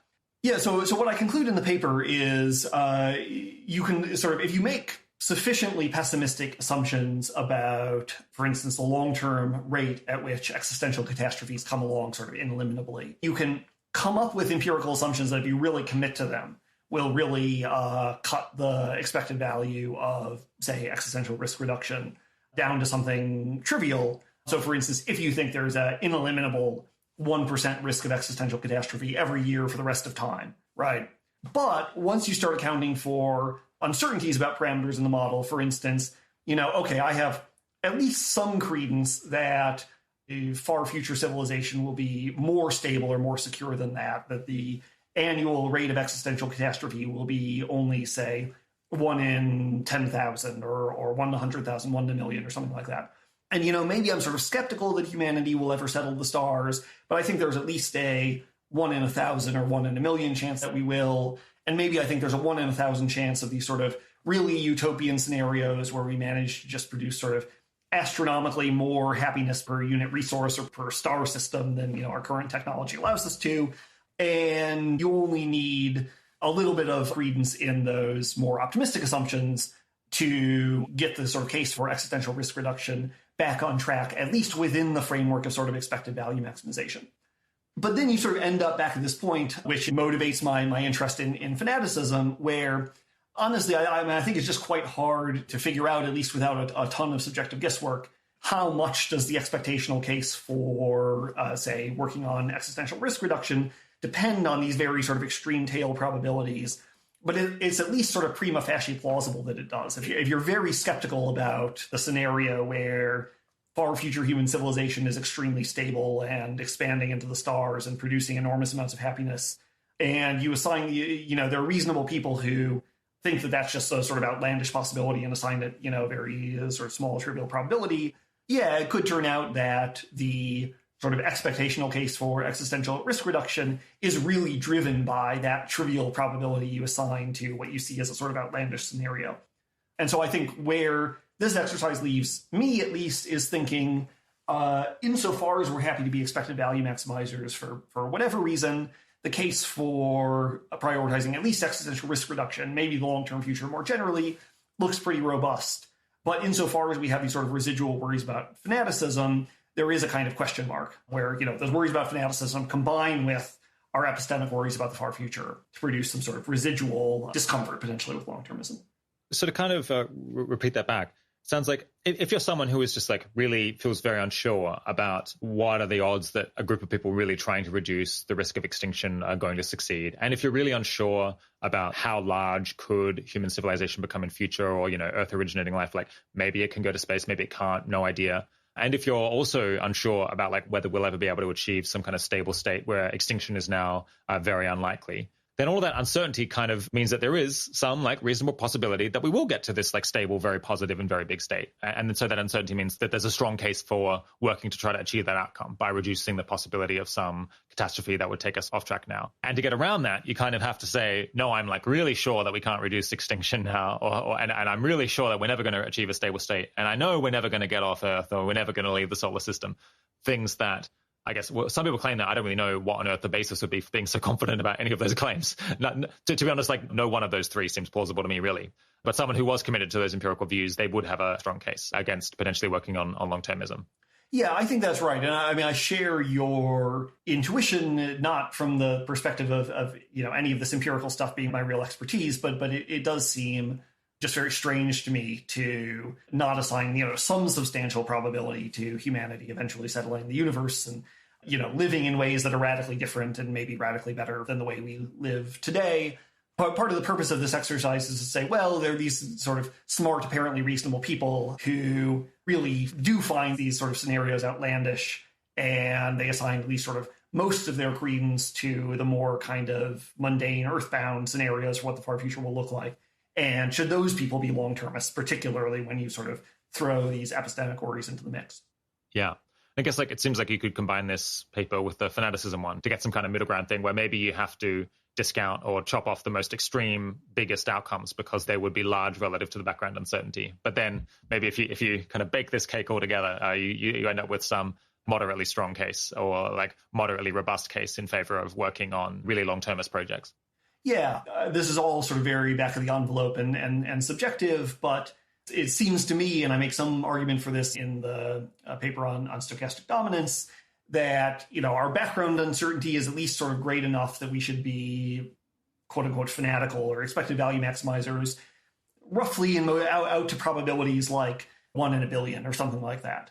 And then in the context of these sort of epistemic worries, if you have at least a 1 in a billion credence in these scenarios that permit extreme persistence where a far future civilization will be extremely stable, for instance, then that's enough to not just make the expectational case for long-termism, but make the sort of more robust case on the basis of mere stochastic dominance. So yeah, I guess I would say if you have less than a 1 in a billion credence in the more optimistic high persistence scenarios, or you have, less background uncertainty than that argument sort of presupposes, I would view that as sort of unreasonable overconfidence. I think many people would. But again, a lot of this sort of comes down to sort of subjective judgments about what reasonable probability assignments are. Yeah, for people who are, ethically inclined towards long-termism as a kind of practical moral principle, what are the best arguments against working on things that look like existential risk-related or long-termist-related projects in practice? Well, I need to say for my own part, I'm fairly sold on the idea that existential risk should be high on the list of priorities for long-termists. And one reason for that is I think that's where we have the sort of clearest argument for potentially extreme persistence. So when we're thinking about other things like changes to institutions or norms or values, maybe those changes will persist for a very long time, but it seems much more plausible to think that they'll eventually wash out or they would have happened anyway or something like that. But if you wanted to make the case for putting existential risk kind of lower on the list of long-termist priorities, the most straightforward argument is just to contest the assumption that the survival of humanity is very, very good in expectation. So, of course, you might think, for instance, if you're the extreme cases, if you're something like a negative utilitarian, you think, well, we only care about minimizing suffering and if humanity survives for a very long time, maybe all we'll do is just spread suffering to the stars, and that'll be terrible. So, of course, that's the reason for, well, not just not trying to minimize extinction risks, but maybe hoping that humanity goes extinct or something like that. Or I suppose perhaps trying to focus on preventing those worst case scenarios, which might involve like being kind of neutral on extinction perhaps, but like focusing on like how could things become negative in value. Yeah, that's true too. But, even if you're, don't think of yourself as a negative or a negative-leaning consequentialist, something that I think a number of long-termists believe is roughly sort of the modal case for where humanity survives is one where we, maybe things are better than break even in expectation, but we still achieve only a sort of tiny fraction of our potential value. So maybe we have dysfunctional social institutions, or people never sort of acquire the right values or the true moral beliefs or something like that.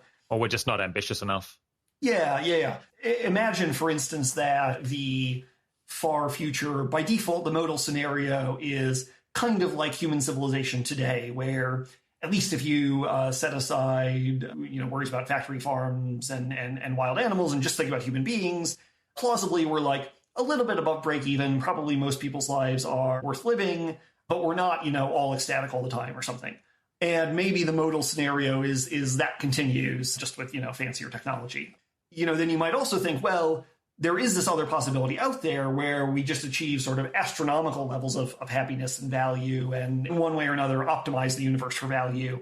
And making even a very small change to the probability of future optimized for value versus the sort of modal mediocre future has greater expected value than reducing the probability of existential risk, which just, for the most part, increases the probability of that mediocre future. Yeah, that makes sense. I kind of think I believe that. And it's maybe something we should talk about on the show a little bit more, that there might be more value in kind of getting people to raise their vision for how amazing the future can be, and not aspiring merely to kind of survive and persist in what I would say is the kind of mediocre situation that we're in now, where it's like not even really clear whether there's more good things than bad things in the world. Plausibly there is, or plausibly there's not. But really what we should be aiming for is something where it's just like so astronomically clear that the universe is an amazing place, and like everything that's, the vast majority of stuff that's going on is fantastic. And I think maybe among people I know, but many people have that vision for something that's like extraordinarily astronomically good. But I think that's not a mainstream cultural idea, and I would feel a lot better about the future if it were. Yeah, I think that's right. And I do find it certainly plausible that long-termists should diversify their portfolio to some extent between increasing the probability of the survival of humanity versus increasing the expected value of human civilization conditional on survival. But I guess one thing I'm inclined to think, and I don't think I have any sort of amazing arguments to back this up, but I'm inclined to think that insofar as putting humanity on the track towards a utopian future, a future optimized for value, insofar as that's tractable, insofar as that's something we can do much about, is also something that's probably likely to happen anyway. So if you're a moral realist and you think that there are real moral truths out there and those truths are discoverable, and that agents, when they apprehend the moral truth, are at least sort of asymmetrically motivated to do good things rather than bad things, then plausibly, in the long run, good moral values, will be discovered and their influence will sort of propagate and will make our way towards utopia. And if you don't think that, if you think basically people are motivational systems are fine-tuned by evolution to do something other than pursue the good, e.g. to, maximize reproductive success or something like that, and even if there is a moral truth out there, in the long run, attempts to persuade people of the moral truth are not going to have a sort of enormous global influence on people's behavior, because we're all just going to, in the long run, be reproductive fitness maximizers or something like that. I guess the thought is the path to utopia is either kind of inevitable or nearly impossible or something like that. Interesting. Okay, so this is kind of an argument that it's not very tractable because there's going to be like strong underlying tendencies for people to adopt or not to adopt particular values and goals, and just trying to make like moral arguments, well, either they do work, in which case they'll work at some point anyway, or they're going to fall on deaf ears and it's not going to work regardless of whether you personally try or not. Yeah, and I shouldn't overstate the extent to which I believe this. I mean, I think there's certainly it's not unreasonable to have some credence in a sort of middle ground where actually we can make the difference, particularly if you think values or motivations or something are going to get sort of locked in at some point, maybe when we achieve super intelligence or something like that. Yeah, I mean, I'm not sure that I find this that intuitively probable. Just like looking around culturally at different civilizations, different cultural groupings, both like different ones that are around today and different ones that have been around throughout history. It seems like, yes, there's like particular things that are in common and are quite unusual not to have. But then, with people's kind of discretionary budgets, the kind of ways that they express themselves and express their values, you see quite a bit of variation in what people choose to do with that slack. And it's influenced by, philosophical arguments as well as, religion and culture and, tradition and all of that. And so it seems like maybe that stuff is difficult to shift around because that kind of culture is fairly persistent. But in as much as you think that you have a good arguments that have persuaded some people, maybe other people will be persuaded if they hear it as well.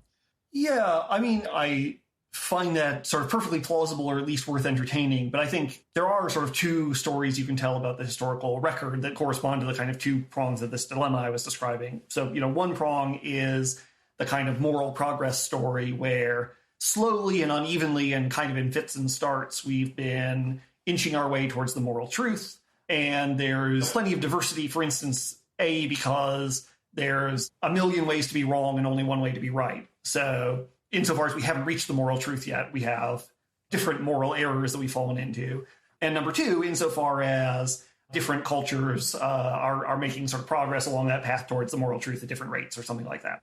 So, if some cultures at some point in the 19th century accept slavery and others don't, well, that's moral diversity, but it doesn't defeat the idea that we're all ultimately progressing towards the moral truth that slavery is bad or something like that.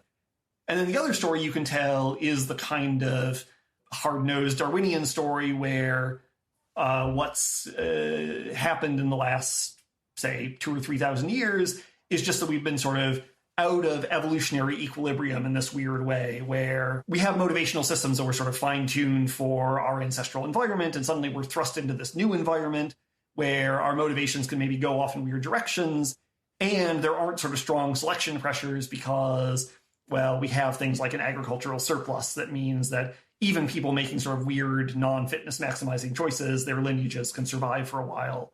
But in the very long term, maybe we'll end up back in some Malthusian trap, or maybe, we'll end up with some evolutionary competition between artificial superintelligences or something. And then evolution will take back over, and you'll just get motivational systems that are optimized for something like reproductive fitness. Yeah. All right. Let's push on to briefly discuss another long-termist related issue. You have this essay that you and Hilary Graves are working on at the moment about what you call the scope of long-termism, which is kind of roughly how much of all of humanity's resources could we or should we spend on improving the long-term future before kind of the marginal returns on spending more diminish so much that spending any more on long-termism beyond that would be a mistake, or at least no better than what else we could do. I know you're still in the process of thinking about this and talking about this and writing it up. But yeah, how are you analyzing the questions? And do you have any kind of preliminary ideas? Yeah, so I would say we certainly haven't reached any conclusions, and the purpose of the essay is more to raise the question and get other people thinking about it and do a sort of survey of some possibilities.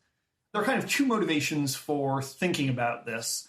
One is a worry that I think a lot of people have, certainly a lot of philosophers about long-termism, is that it has this flavor of sort of demanding extreme sacrifices from us. That maybe, for instance, if we really assign the same sort of moral significance to the welfare of people in the very distant future, what that will require us to do is just work our fingers to the bone and give up all of our sort of pleasures and leisure pursuits in order to maximize the probability, at the 8th decimal place or something like that of humanity having a very good future.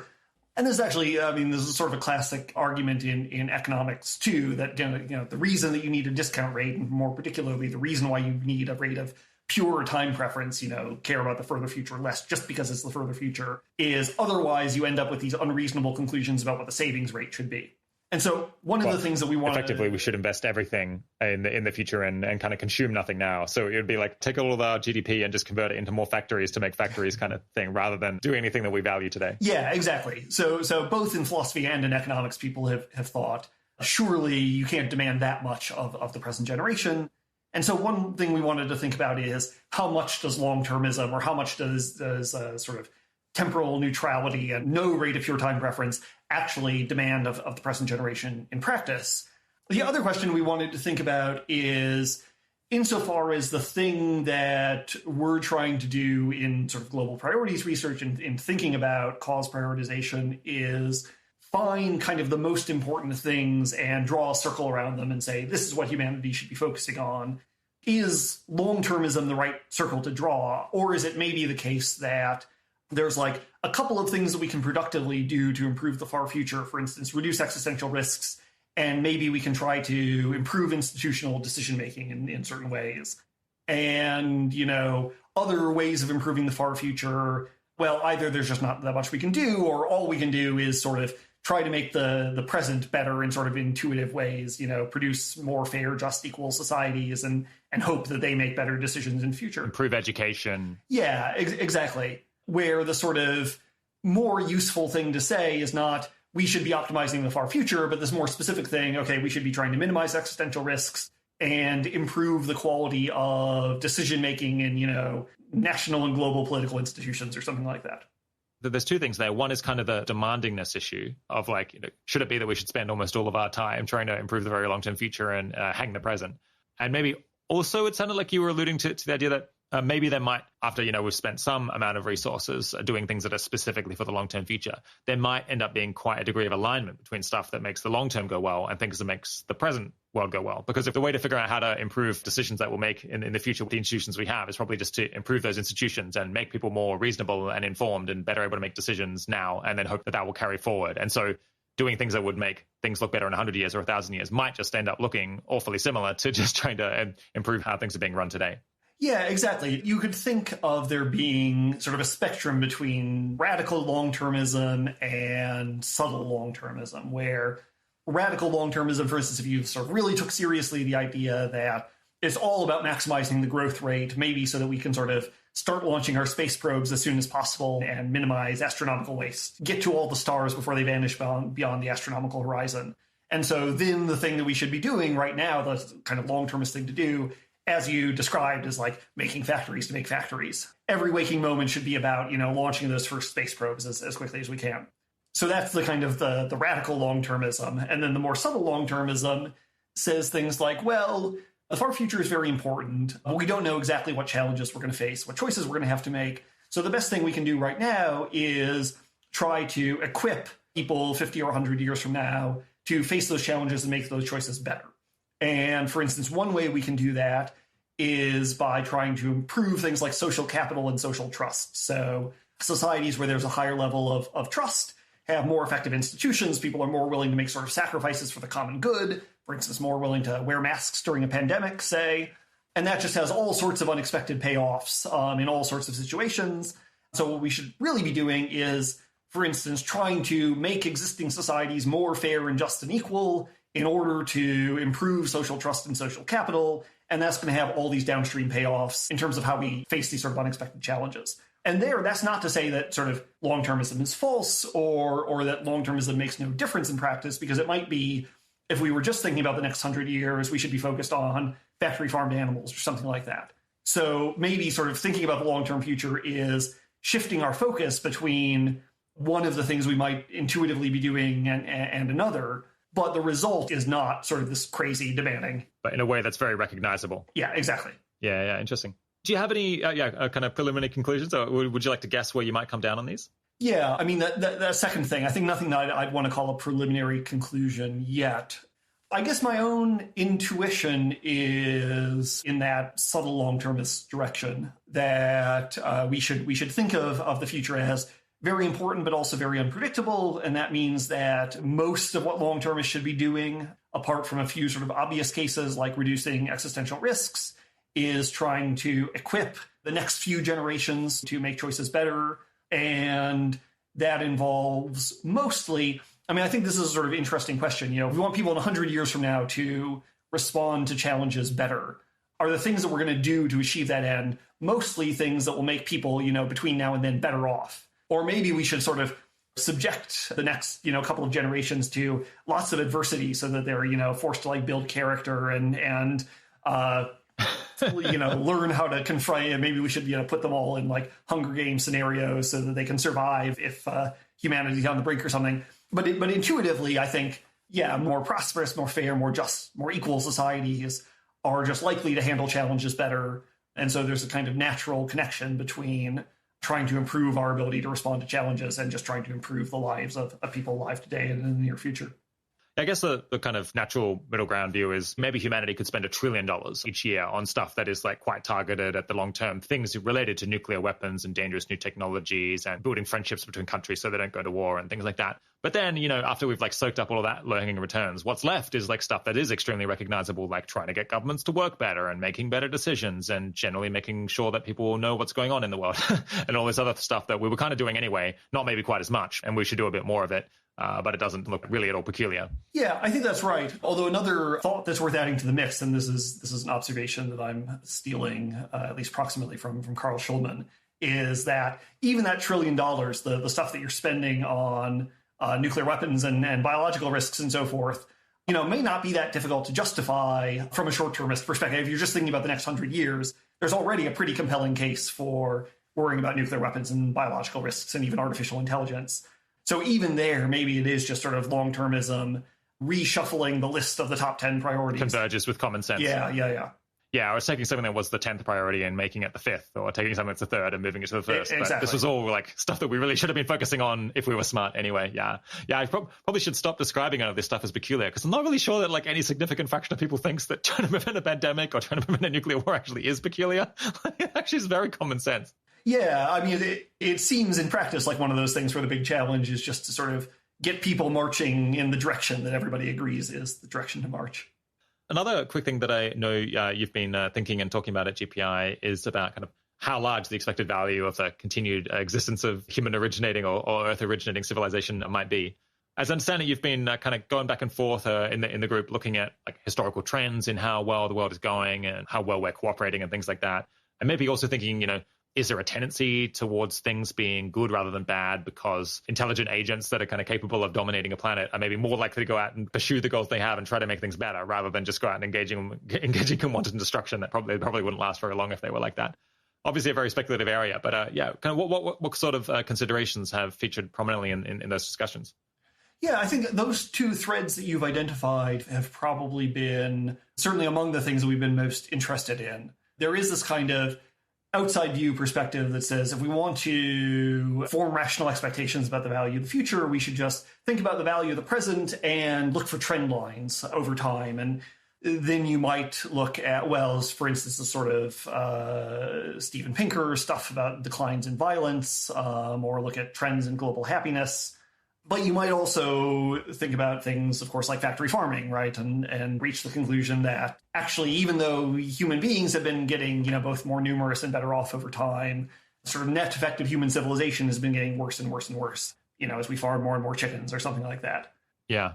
I'll say, for my part, I'm a little bit skeptical about how much we can learn from this, because we should expect the sort of outside view extrapolative reasoning makes sense when you sort of expect to remain in roughly the same regime for, the time frame that you're interested in. But I think there's all sorts of reasons why we shouldn't expect that. For instance, there's this sort of problem of like converting wealth into happiness that we just haven't really mastered, for instance, because, we don't have good enough drugs or something like that. So we know how to convert humanity's wealth and resources into cars, right? But, we don't know how to like make people sort of happy that they own a car, or as happy as they should be, or something like that.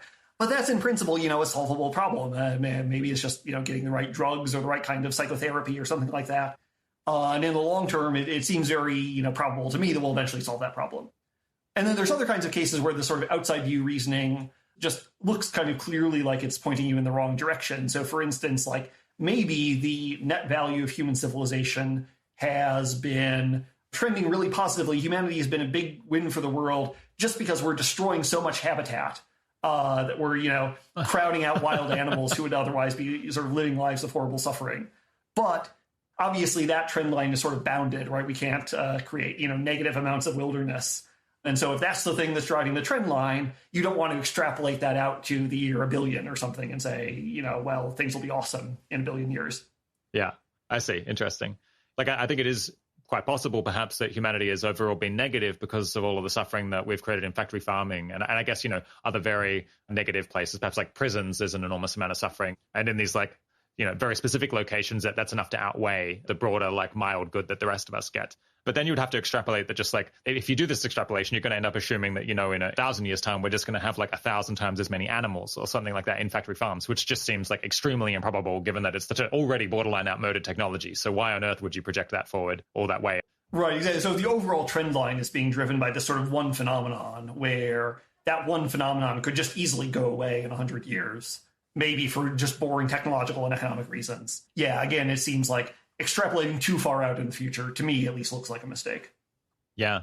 And what do you think of the idea that, we should think that agents that are smart enough to exist in huge numbers probably also are smart enough to kind of satisfy their preferences and maybe do things that are moral rather than just things that are randomly good and bad? Yeah, so I think there's sort of two possible arguments there, right? One is the idea that agents generally tend to pursue their own good, and the universal good is just something like the sum of individual goods. And so if maybe, my actions tend to promote my good and just be neutral for everybody else's good, and similarly for everybody else, all else being equal, you would expect the future to be good rather than bad, because each agent individually tends to make their life good rather than bad. And maybe if we're, sufficiently good at communicating and coordinating, and maybe as we get more intelligent, we'll be able to bargain and trade more and more efficiently, then maybe a civilization full of self-interested agents could, do all right. Yeah. That relies on some assumptions, for instance, that you sort of remain in a situation where there's something like kind of parity of power between most of the individuals you're thinking about, or maybe we shouldn't say remain in that situation because we were just talking about factory farming, right? That's an example of maybe the sort of human economy. You have a bunch of agents who are each mostly self-interested, but they're, constrained by other people's ability to do them harm or something, or constrained by a legal framework that they've all agreed to. And that means that they're collectively able to reach efficient outcomes. But then there's this other set of beings who are just sort of totally powerless. And, even if they get screwed. Yeah, exactly. And so maybe the future will be like that. And so the fact that we're all pursuing our own good is no guarantee that things will turn out well from the point of view of the universe. But then there's this other thought that maybe we have some general motivation to pursue not just our own good, but the good. One way of thinking about this is maybe there's something sort of natural about empathy, or at least something more natural about empathy than empathy is in some sense more natural than sadism. And certainly if you think that tendency to care about the interests of other beings and their welfare, that becomes sort of stronger over time, and maybe we become, our moral circle expands, and maybe as we get richer and better able to satisfy our own needs, we're more able to turn our attention to other people's needs, then that would be a reason to think maybe more generally or more robustly that the future will be good. But I do find this sort of, I think there's something sort of paradoxical about this, because on the one hand, it seems very strange to think that there is such a thing as the good, there are real values out there, and they're sort of knowable, but there is no asymmetric tendency to, it's like just as possible to end up in a civilization where like most people are actively motivated to pursue the bad instead of the good, right? It just seems sort of intuitively obvious that there is such a thing as the good, that we have some asymmetric tendency to pursue the good rather than the bad. And on the other hand, if you sort of put on your hard-nosed scientist hat, that just feels crazy that there would be this. Well, you can imagine motivational systems that are kind of optimized for anything. You can imagine an agent with any utility function you want, a reinforcement learning agent that has whatever conceivable reward function that they're optimizing for. So why should there be sort of written into the universe this law that, more agents tend to be motivated this way than the other way? Yeah, I guess we need to bring in the evolutionary psychologists. Yeah. This actually very nicely leads into the next section, which is going to be about moral uncertainty, which has been one of your main research interests over the years. We've talked about it a couple of times on the show, but yeah, can you just quickly recap what is the problem of moral uncertainty? Yeah, so a lot of effort in philosophy and economics and elsewhere has gone into thinking about how we should respond to uncertainty about the state of the world, about empirical questions. So that's, most of sort of standard decision theory. But certainly until recently, much less effort has gone into thinking about how we should respond to uncertainty about basic normative questions, about what things are good or bad. So when people talk about moral uncertainty in this context, in this literature, what they mean is uncertainty about those kind of fundamental value questions. Is the good that we should be pursuing, is it happiness or preference satisfaction or human perfection or something like that? Justice. Right. equity. Yeah. Or should we be maximizing, the total amount of value in the world or the average or whatever? In roughly the last 20 years, philosophers have really started to take this seriously and try to extend sort of standard theories of decision-making under empirical uncertainty to fundamental moral uncertainty. And then also started sort of having this debate about whether you should actually do that and whether moral uncertainty is the thing that we should care about in the first place. Yeah. Two angles that people come at this puzzle with are called externalism and internalism. Can you explain what those two views are and how they relate to moral uncertainty? Yeah, so unfortunately, internalism and externalism mean about 75 different things in philosophy. But so this particular internalism-externalism distinction was coined by a philosopher named Brian Weatherson. Well, the way that he conceives the distinction, or maybe my paraphrase of the way he conceives the distinction is basically an internalist is someone who says normative principles, ethical principles, for instance, only kind of have normative authority over you to the extent that you believe them, right? So maybe there's an ethical truth out there, but, if you justifiably believe some other ethical theory, right, some false ethical theory, well, of course, the thing for you to do is go with your normative beliefs, right? Do the thing that you believe to be right. Where externalists think at least some normative principles, maybe all normative principles, have their authority kind of unconditionally. It doesn't depend on your beliefs. So, for instance, trolley problem, for instance, right? Should I kill one innocent person to save 5 innocent people? The internalist says, suppose the right answer is you should kill the one to save the 5, but you've just read a lot of Kant and Foote and Thompson and so forth, and you become very convinced, maybe in this particular variant of the trolley problem at least, that, the right thing to do is to not kill the one and let the 5 die. Well, clearly there's some sense in which you should do the thing that you believe to be right, because what other guide could you have other than your own beliefs? Versus the externalist says, well, if the right thing to do is kill the one to save the 5, then that's the right thing to do. What else is there to say about it? Yeah. Can you tie back what those different views might imply about how you would resolve the issue of moral uncertainty? I mean, the externalist, at least the sort of most extreme externalist, basically says there is no issue of moral uncertainty. So what you ought to do is the thing that the true moral theory tells you to do. And it doesn't matter if you don't believe the true moral theory, you're uncertain about it. And the internalist, of course, is the one who says, well, no, if you're uncertain, you have to account for that uncertainty somehow. And sort of the most extreme internalist is someone who says that whenever you're uncertain between two normative principles, you need to go looking for some sort of higher order normative principle that tells you how to handle that uncertainty. So what are the problems with those perspectives? And I guess, which one do you ultimately find more compelling? So the objections to externalism usually sort of start from just appeal to case intuitions that, well, look, suppose that actually it's permissible to eat meat, but I have a 80% credence on the basis of really good arguments that it's morally wrong. Clearly, there's something defective about me if I go ahead and do this thing that I believe to be probably seriously wrong or something like that. You can also describe these cases where, for instance, what are called Jackson cases in the literature, where I know for sure that either A or B is sort of objectively morally the best thing to do, but both of them carry a lot of risk. And there's this other option, C, that's nearly as good as A according to the theory that says do A, and nearly as good as B according to the theory that says do B. And so it just seems, really intuitive, and this is what expected value reasoning would tell you, that you should hedge your bets and choose C to sort of minimize your expected shortfall or something like that. So that's one argument. Another argument is just to say, well, most people who describe themselves as externalists in this literature still think that people's empirical beliefs make a difference to what they ought to do.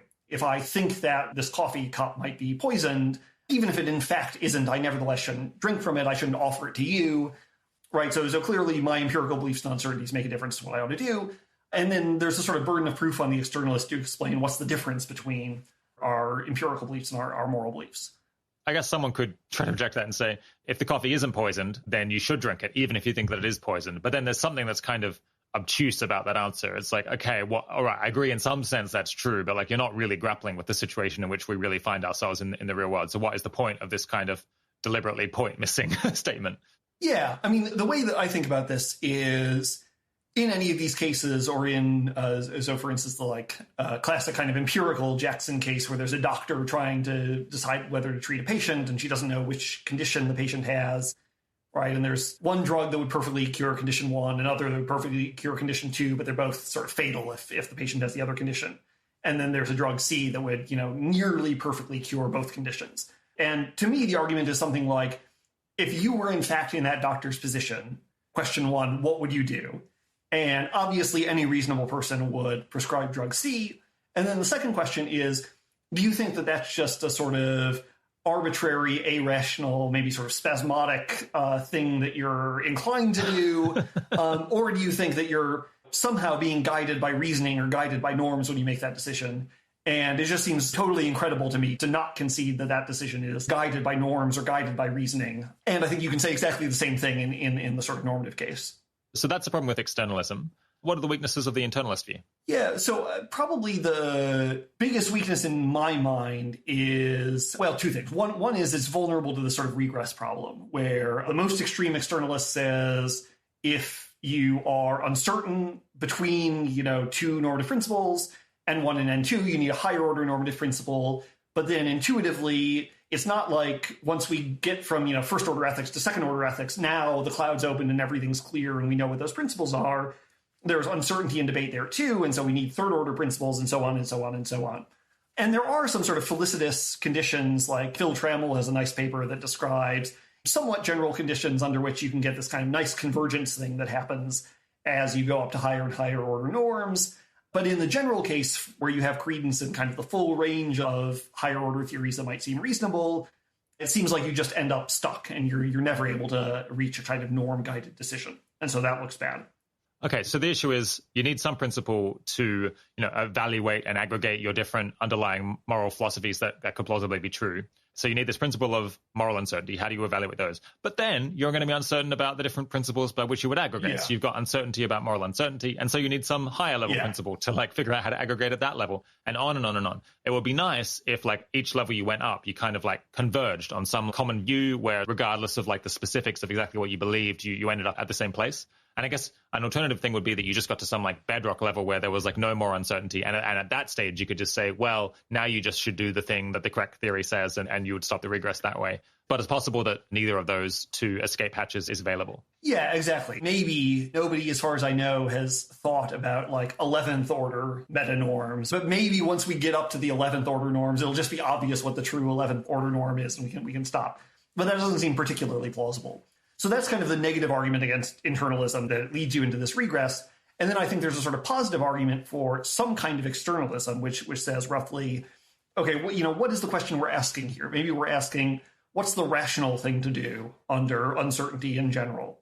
And what we want is some theory, some criterion of rationality that says, a choice is rational if and only if phi, where phi is some formula that might make reference to the agent's beliefs, might make reference to all sorts of things, but that's the sort of criterion for whether you're being rational. And then whatever that theory is, whatever the content of phi is, you can imagine an agent who doesn't believe that theory, doesn't believe that that's the criterion of rationality, but nevertheless, insofar as that is the theory of rationality, well, that's the theory of rationality, right? You're rational if and only if phi, whether or not you believe that you're rational if and only if phi. So that's just say, if there's any kind of true theory at all about this normative concept we're investigating, at some point, it has to be a theory that you could disbelieve, but nevertheless, it still applies to you. Yeah, what do you make of this regress problem? Is that a serious problem, or might there be a resolution that will allow us to be internalists to some degree? Yeah, I have a paper under review on this exact question, where the place that I come down is what I describe anyway as a kind of moderate form of externalism. So roughly, I think that the question we're interested in is how to respond rationally to uncertainty. And there is going to be some basic principle of rational decision-making under uncertainty, whether that's maximize expected value or expected choice worthiness, or whether it's the stochastic dominance principle, that ultimately that is just the criterion of rationality. And if you don't believe it, nevertheless, is the criterion of rationality that applies to you. But that still allows that what you ought to do depends on your beliefs about your reasons, including your beliefs about the sort of value of the possible outcomes of your options. And those beliefs or your uncertainty, that depends not just on your empirical uncertainties, but also on your sort of first order moral uncertainties. So basically where I end up is saying, rather than what the sort of extreme externalists want to do and just say empirical uncertainty, yes, normative uncertainty, no. I think what we should say is when we're asking the question about rationality, it's empirical uncertainty, yes, that matters. Moral uncertainty, yes, that matters. But uncertainty about the principles of rationality, no, that doesn't matter, because whatever the principles of rationality are, they're the principles of rationality, and they determine whether an action is rational or not.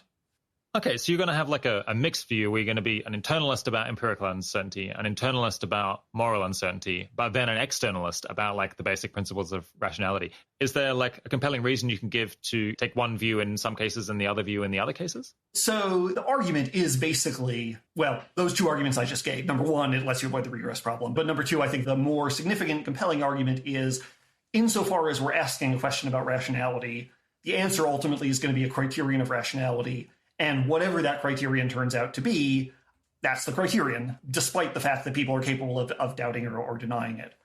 The reason that we go externalist about rationality is that we're asking a question about rationality, right?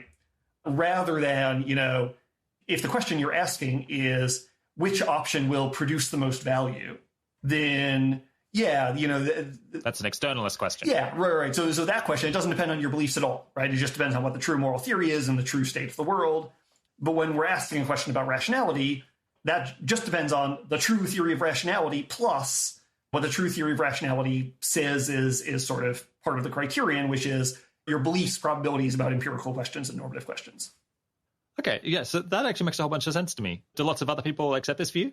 It's not like I've had a flood of emails saying you've convinced me. There's no more problem here. You nailed it. I think very few people want to take the extreme externalist view that no kind of moral or normative uncertainty ever should sort of figure in our practical deliberations about what to do.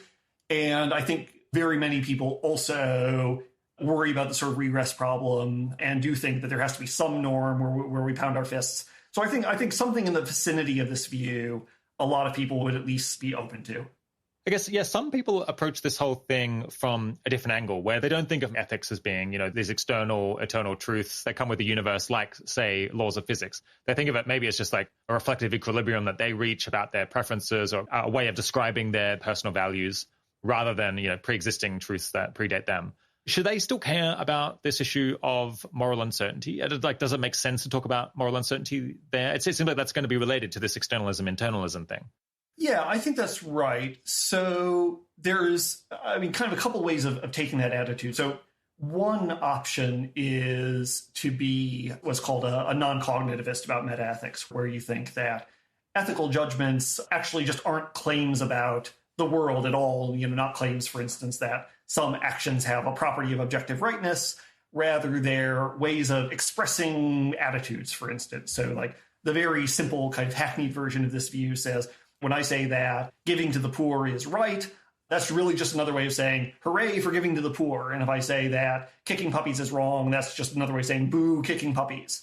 There's a sort of lively debate about whether non-cognitivists, people who take more sophisticated versions of that view, can even accommodate the phenomenon of moral uncertainty in the first place. It's like saying you're barracking for the irrational soccer team to barrack for. Yeah. Well, and normally, like boos and hoorays or attitudes of approval or disapproval more generally are not, they're not truth apt. They're not the kinds of things that can be true or false. And so it seems like they're not the kind of things we can be uncertain about. So we need a sort of proxy for uncertainty. People generally think, there is the sort of clear phenomenology of moral uncertainty. People feel uncertain about moral questions. And so even the non-cognitivist has to come up with some explanation for that or something that sort of acts like uncertainty, even if it really isn't. And then there's also the kind of cognitivist anti-realist for, where the sort of hackneyed version of that view is, for instance, something is right if it accords with a certain subset of my preferences. Exactly how you distinguish the moral preferences from other preferences is sort of open for debate.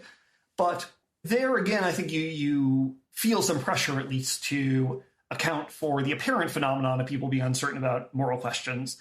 One way that could be is if you think, my moral values are grounded in my preferences, but there's something like the preferences that I would have under a certain kind of reflection. So I know that, for instance, sometimes I am inconsiderate of other people's interests, But I kind of wish, if I sat down and reflected and thought about how my actions were affecting them, I know that I would form a preference to be more considerate. And so my actual deep down moral values are those preferences I would have if I were, sufficiently reflective and had time to think about it and so forth. And so then that's something I can be uncertain about. I can be uncertain what my preferences would be under that kind of reflection. And so maybe that's a way in which these kind of anti-realists should still be interested in moral uncertainty. I see. I'd be interested in moral uncertainty in as much as people find it hard to introspect and really reach some deep, fully informed, reflective equilibrium about what is it that they value morally. They could think about it for a very long time and hear all of the different arguments and so on.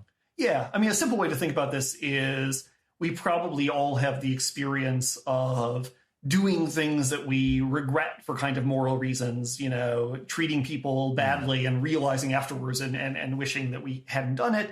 And maybe if part of what you're doing is trying to avoid those regrets, avoid ending up in a situation where you feel bad about things that you've done, and you can't predict in advance with perfect precision what things you'll feel bad about, you might want to hedge your bets a little bit and say, well, this feels like the sort of thing I might have regrets about later on, and so I'm not going to do it. Yeah. So all of this moral uncertainty thinking, to what extent do the different leading approaches to it have different practical recommendations for what people involved in global priorities research or effective altruism ought to do or recommend that other people do? Does it have much known practical relevance yet? Well, so there's a couple things to say here. One is if you take these kind of moral uncertainty skeptical views, either you're an externalist or there's this view that says, well, you should just act on the one moral theory that you think is most plausible. Then there are various arguments that trade on maybe small probabilities of kind of extreme moral theories being correct. Arguably, the sort of insects case is one example of that. So if you think I have, some small but non-zero credence that insects are morally considerable or morally statist, and, if they are, that's so extremely important that it sort of swamps everything else. Now, it's a little bit unclear whether that's, really moral uncertainty or just empirical uncertainty about whether insects have certain kinds of experiences or something. But something like that, of course, if you're not trying to hedge your moral bets, then you're not going to find those arguments about sort of low probability moral considerations compelling. If you do want to treat moral uncertainty kind of like empirical uncertainty and, for instance, do something like expected value maximization, I think, unfortunately, the kind of state of things at the moment is that we have a bunch of sort of interesting theoretical ideas about how to respond to moral uncertainty, but they're all just very, very difficult to apply in practice. So, for example, one of the ideas at the cutting edge here that Will MacAskill and Toby Ord and Owen Cotton-Barrett have developed is the sort of idea of variance normalization, that you want to know how to make comparisons between the value scales of two theories. Well, what you should do is look at the, value or choice-worthiness assignment that each theory gives to sort of all the options in some big set. And then you measure the variance of those two choice-worthiness assignments.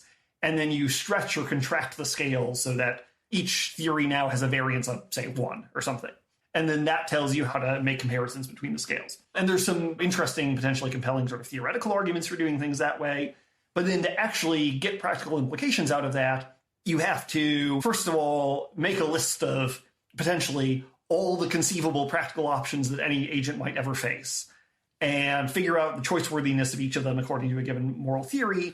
And then usually, because that set is infinite, you need something called a measure that tells you how to weight different subsets of this infinite set. And then you need to actually calculate the variance. And all this before you actually try to apply it to the decision situation in front of you. My general impression at the moment is that there's just this sort of very big gap, and it seems like a kind of bigger gap with respect to moral uncertainty than empirical uncertainty between the kind of theoretical cutting-edge ideas and the practical use cases that we'd really like to apply these tools to. All right, we've been at the philosophy for a couple of hours now, and I guess we're heading towards the finishing line here. So I'd like to ask a slightly more practical question, see if any of your research has kind of influenced the priorities that you have. So given all of your research and everything you've learned over the last couple of years, and I guess over your entire career in philosophy, imagining that you won the lottery and won billions of dollars and decided you wanted to spend it to improve the world as much as possible, what do you think your kind of multi-billion-dollar philanthropic foundation might look like? And maybe how, if at all, might it differ, say, from the Open Philanthropy Project? Yeah, I think, unfortunately, the boring answer is I don't think it would differ very much. I don't have radically heterodox views within sort of EA circles about what we should be prioritizing. I guess sort of self-servingly, I think there's a lot of stuff we don't know the answer to. And so, that multi-billion-dollar foundation should spend a bunch of money on research. I think clearly existential risks should be pretty high on the priority list. And I think various things to do with norms and institutions and values. For instance, build better institutions for international cooperation on not just catastrophic risks, but problems like climate change, like non-extinction level pandemics, all the sorts of things that might sort of make a long-term difference to, whether humanity flourishes or doesn't. None of that is terribly unconventional. Yeah. Fortunately, I think that's my view as well. If I had any kind of really heterodox ideas for open fail, I probably already would have told them. But let's say, if we were to come back and ask you in 10 years' time and you gave a different answer because of things that you'd learned in the intervening time. Yeah, what do you think is like some of the likely possible reasons that you might have really changed your mind?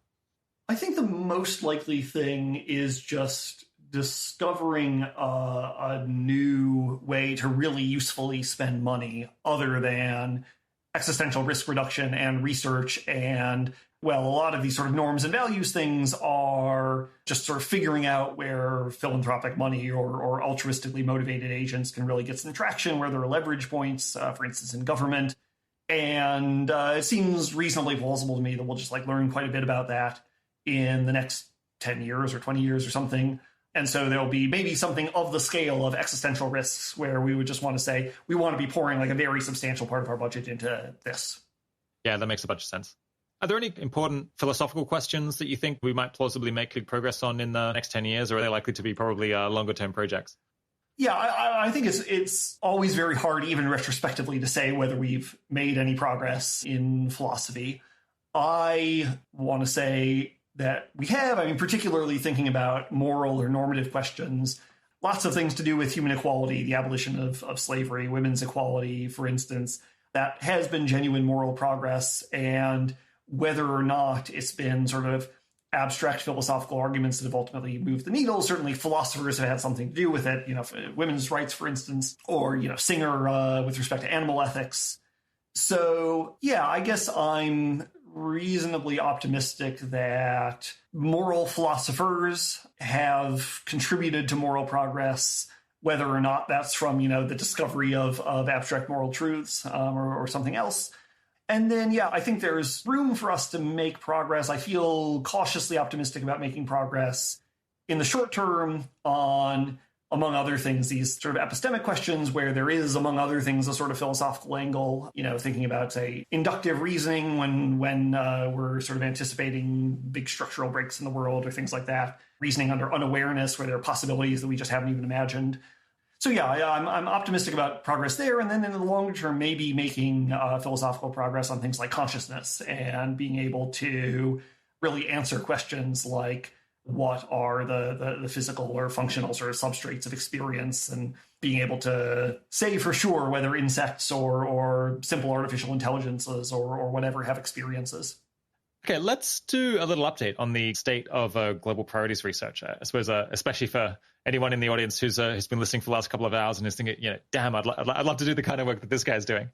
How is the field of global priorities research progressing? I think a couple of years ago, it was kind of a new name for an agglomeration of different research agendas, and the number of people involved was really pretty small. But my impression is that the number is, really growing in leaps and bounds. Is that right? Yeah, I think that's right. So we are trying to sort of keep our finger on the pulse, both by sort of staying in touch with academics elsewhere who are doing work that, we think of as sort of at the core of global priorities research, but also, and more particularly, by kind of cultivating the pipeline of up-and-coming undergraduates, master students, and particularly sort of PhD students who are interested in doing GPR. And that pipeline has just been very, very strong and very promising in both philosophy and economics. And particularly, it's gratifying to see in economics because, well, GPR and effective altruism sort of got a head start in philosophy through people like Peter Singer, Toby Ord, Will MacAskill. And so I think economics is a few years behind in terms of just the number of people working on these questions around cause prioritization. But yeah, there's a great pipeline of really smart PhD students doing really exciting work. And we're, I think, having some success at getting established academics to work on these questions and think about them seriously as well. And in the longer term, sort of thinking about branching out into other fields and trying to get people in say, political science or history or psychology, interested in these questions too. Yeah. What sort of folks in the possible listening audience might be a good fit for the sorts of vacancies that are coming up now and in the next couple of years? Well, so at GPI and other places where global priorities research is happening, at the moment, real like hiring is in philosophy and economics, and particularly for people who are finishing PhDs. So the sort of obvious, uninspiring answer is if you're working on a PhD in philosophy or economics, you'd be a good fit for global priorities research in philosophy or economics. There's also, for people earlier on in the pipeline, for instance, GPI has been hiring pre-doctoral researchers, so people just finishing up their undergrad or maybe just finishing up a master's. So anybody sort of at that stage might want to think about applying for that. And then thinking in the longer term, I guess, I think we do expect that there's a sort of wider range of disciplines that have important things to contribute here. So I think maybe someone who is, say, an early undergraduate or in high school might also think about whether they have some interest or proclivity for some of these other fields like quantitative historical research, like political science, building institutions that better serve the public good or something like that. And that might be a sort of route to contributing as well. Yeah. What do you think is kind of most distinctive about the office culture at the Global Priorities Institute? It's hard to say particularly now because we haven't had an office culture in the literal sense for a little over a year. I think compared to other academic research organizations, we really stress sort of coordination and making sure that we're thinking together about what the most important questions are and that we're directing our research energies towards those questions that we've identified as most important. So a kind of a failure mode that, Hillary Graves, who's our director, has been very worried about and has really focused on kind of avoiding is just everybody being kind of nerd sniped by whatever random questions feel exciting. And so we go off in maybe not the highest priority directions and don't really coordinate and focus on topics. And so we really try to sort of maintain focus and mission alignment. I guess another thing that's distinctive compared to other academic organizations is an emphasis on actual sort of research collaboration. So particularly in philosophy, we do more co-authoring than the typical philosopher. And then finally, I guess I would say we're just sort of open to doing sort of weird experimental stuff. Like we've, spent a while trying to develop a somewhat arcane scoring system for potential research projects. And we, go through scoring exercises to try to figure out what we want to do next. And we, we're just sort of open to being sort of weird and experimental in our culture in a way that I think academic organizations at least typically aren't. Yeah, it's not a super conformist group. Yeah. I guess for people who aren't doing an academic PhD but are interested in supporting the field, what kind of non-research roles do you also need? I'm guessing there's, possibly communications people, I guess organizations and operations folks would also be really useful. Yeah, so at the moment we have a fairly robust operations team, varies in size depending on who you count, but 3 to 5 people who support GPI's operations. And I think we've benefited from having people who are enthusiastic about GPI's mission and believe in what we're doing and are interested in what the researchers are doing.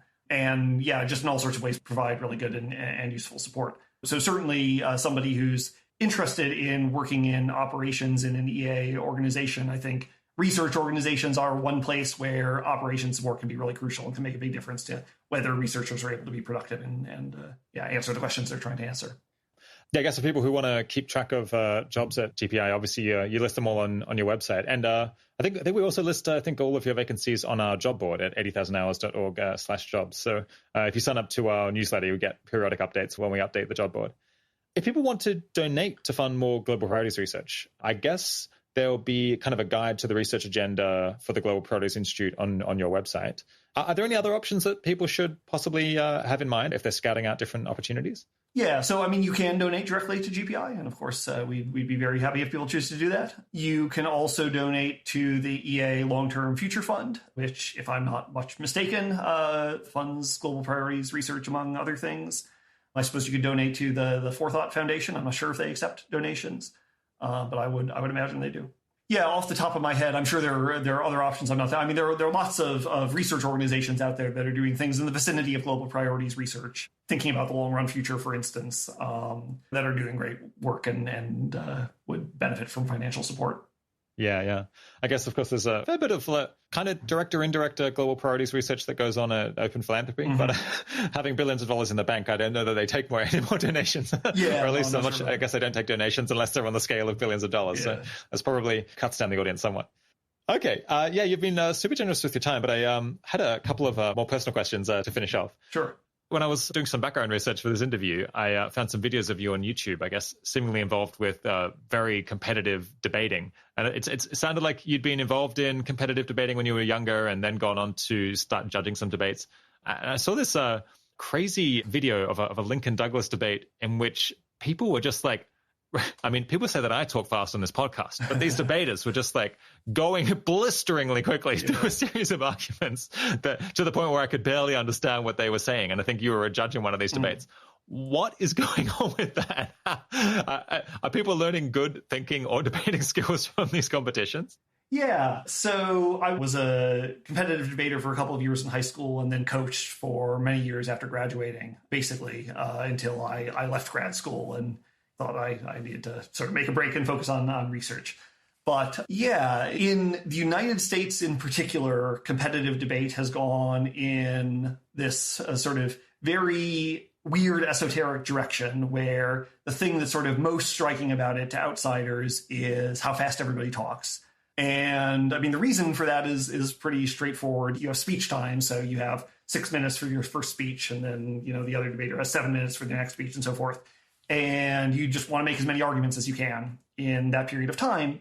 And you have judges who mostly were competitive debaters before, and so they learned to understand more or less imperfectly people talking at 300, 350 words a minute. And so, yeah, you're just able to say more things, and the judges are mostly able to understand it. In terms of whether it, has sort of pedagogical value, I mean, I had a, sort of amazing experience in high school debate myself and an amazing experience coaching it. I guess I would say that competitive debate creates a kind of stylized form of argumentation where, for instance, often there are arguments that are like bad, but you can make them very quickly, and explaining why they're bad takes a long time. And so it's a good argument within the game of debate, right? Because it forces your opponent to waste a lot of their time explaining why your bad argument is bad.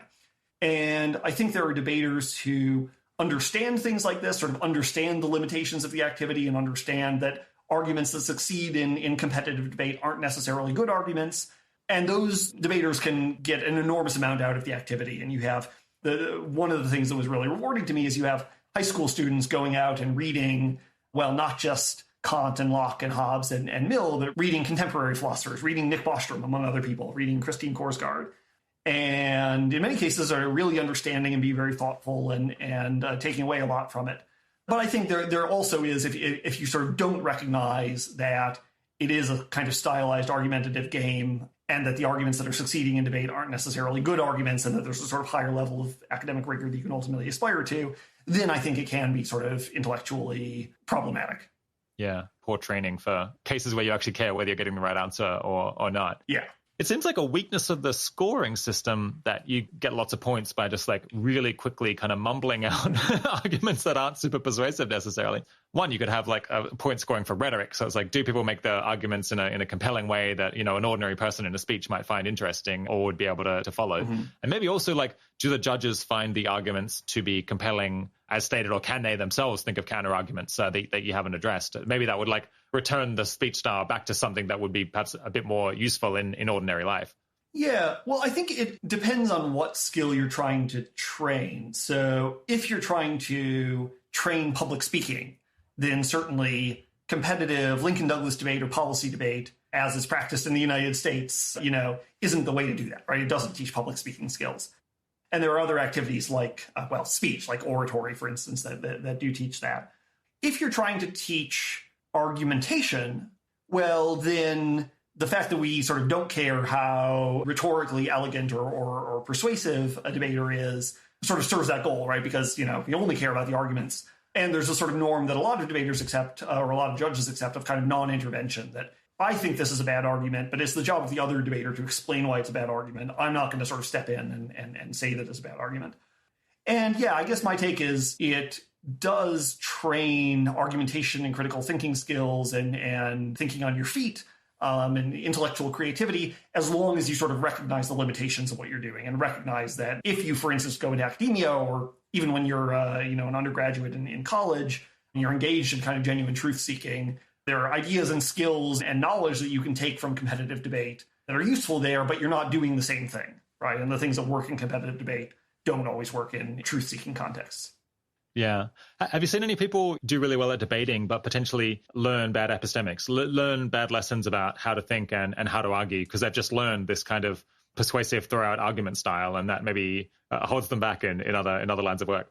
Yeah, I guess I would say the thing that I've more commonly seen is people who are very good at the game of debate and just aren't particularly sort of interested in the actual issues that are being debated, or, maybe they sort of learn some philosophy, for instance, because they need it to win debate rounds, but they're just not that interested in philosophy. And, if you're not interested in the subject matter intrinsically, then you're just not going to become good at thinking about it. And then there certainly are people who sort of learn things in a superficial way for debate purposes and don't immediately recognize the limitations of what they learned, or how superficial their understanding is.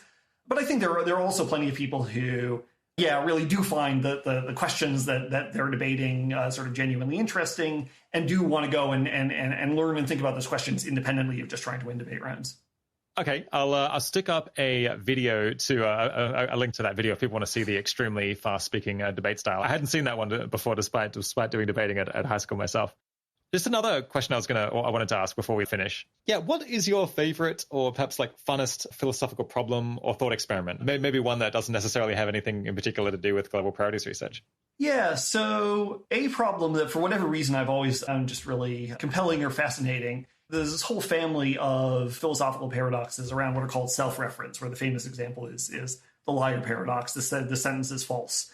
And there's 1,000 different paradoxes in this vicinity. So a puzzle that I've found particularly compelling since I encountered it as an undergrad is what's called Berry's paradox. And the paradox goes like this.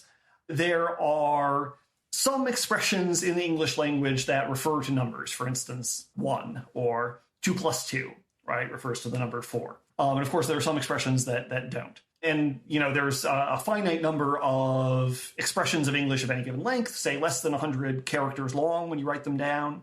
And so there's a finite number of, say, natural numbers that can be referred to by English expressions less than 100 characters long. So now consider the following number.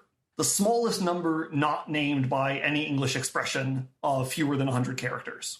There should be some such number, right? We can, 1, okay, we can name that in less than 100 characters, 2, and so forth, right? But we're eventually going to encounter 1 that you can't name in fewer than 100 characters. Except that expression, or at least the sort of original Berry version of it, the smallest natural number not named by any English expression of fewer than 100 characters, is only 93 characters long.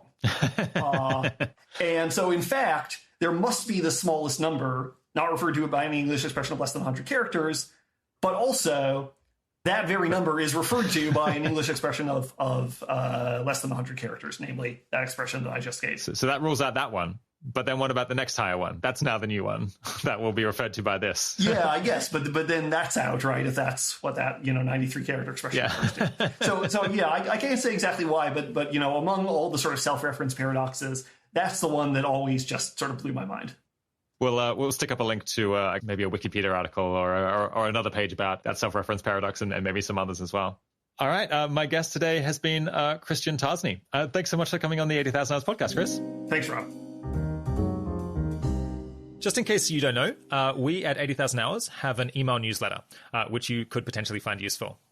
If you sign up to that, we will notify you when we update our job board, which lists hundreds of potentially high-impact job vacancies, as well as stepping stone roles that might help you have more impact in future. Of course, the earlier that you find out about those new opportunities, the less likely you are to miss an application deadline for a role that you'd really love to get. We'll also email you about our new research into potentially pressing problems and ways to solve them as that work comes out. Emails go out to the list about 2 or 3 times a month, so it's not exactly overwhelming. You can join by putting in your email at 80000hours.org/newsletter. And if you've listened all the way to the end of an episode this intense, you seem like exactly the kind of person who would enjoy being on the list. All right. The 80,000 Hours podcast is produced by Kieran Harris. Audio mastering for today's episode was by Ryan Kessler. Full transcripts are available on our website and made by Sophia Davis-Vogel. Thanks for joining. Talk to you again soon.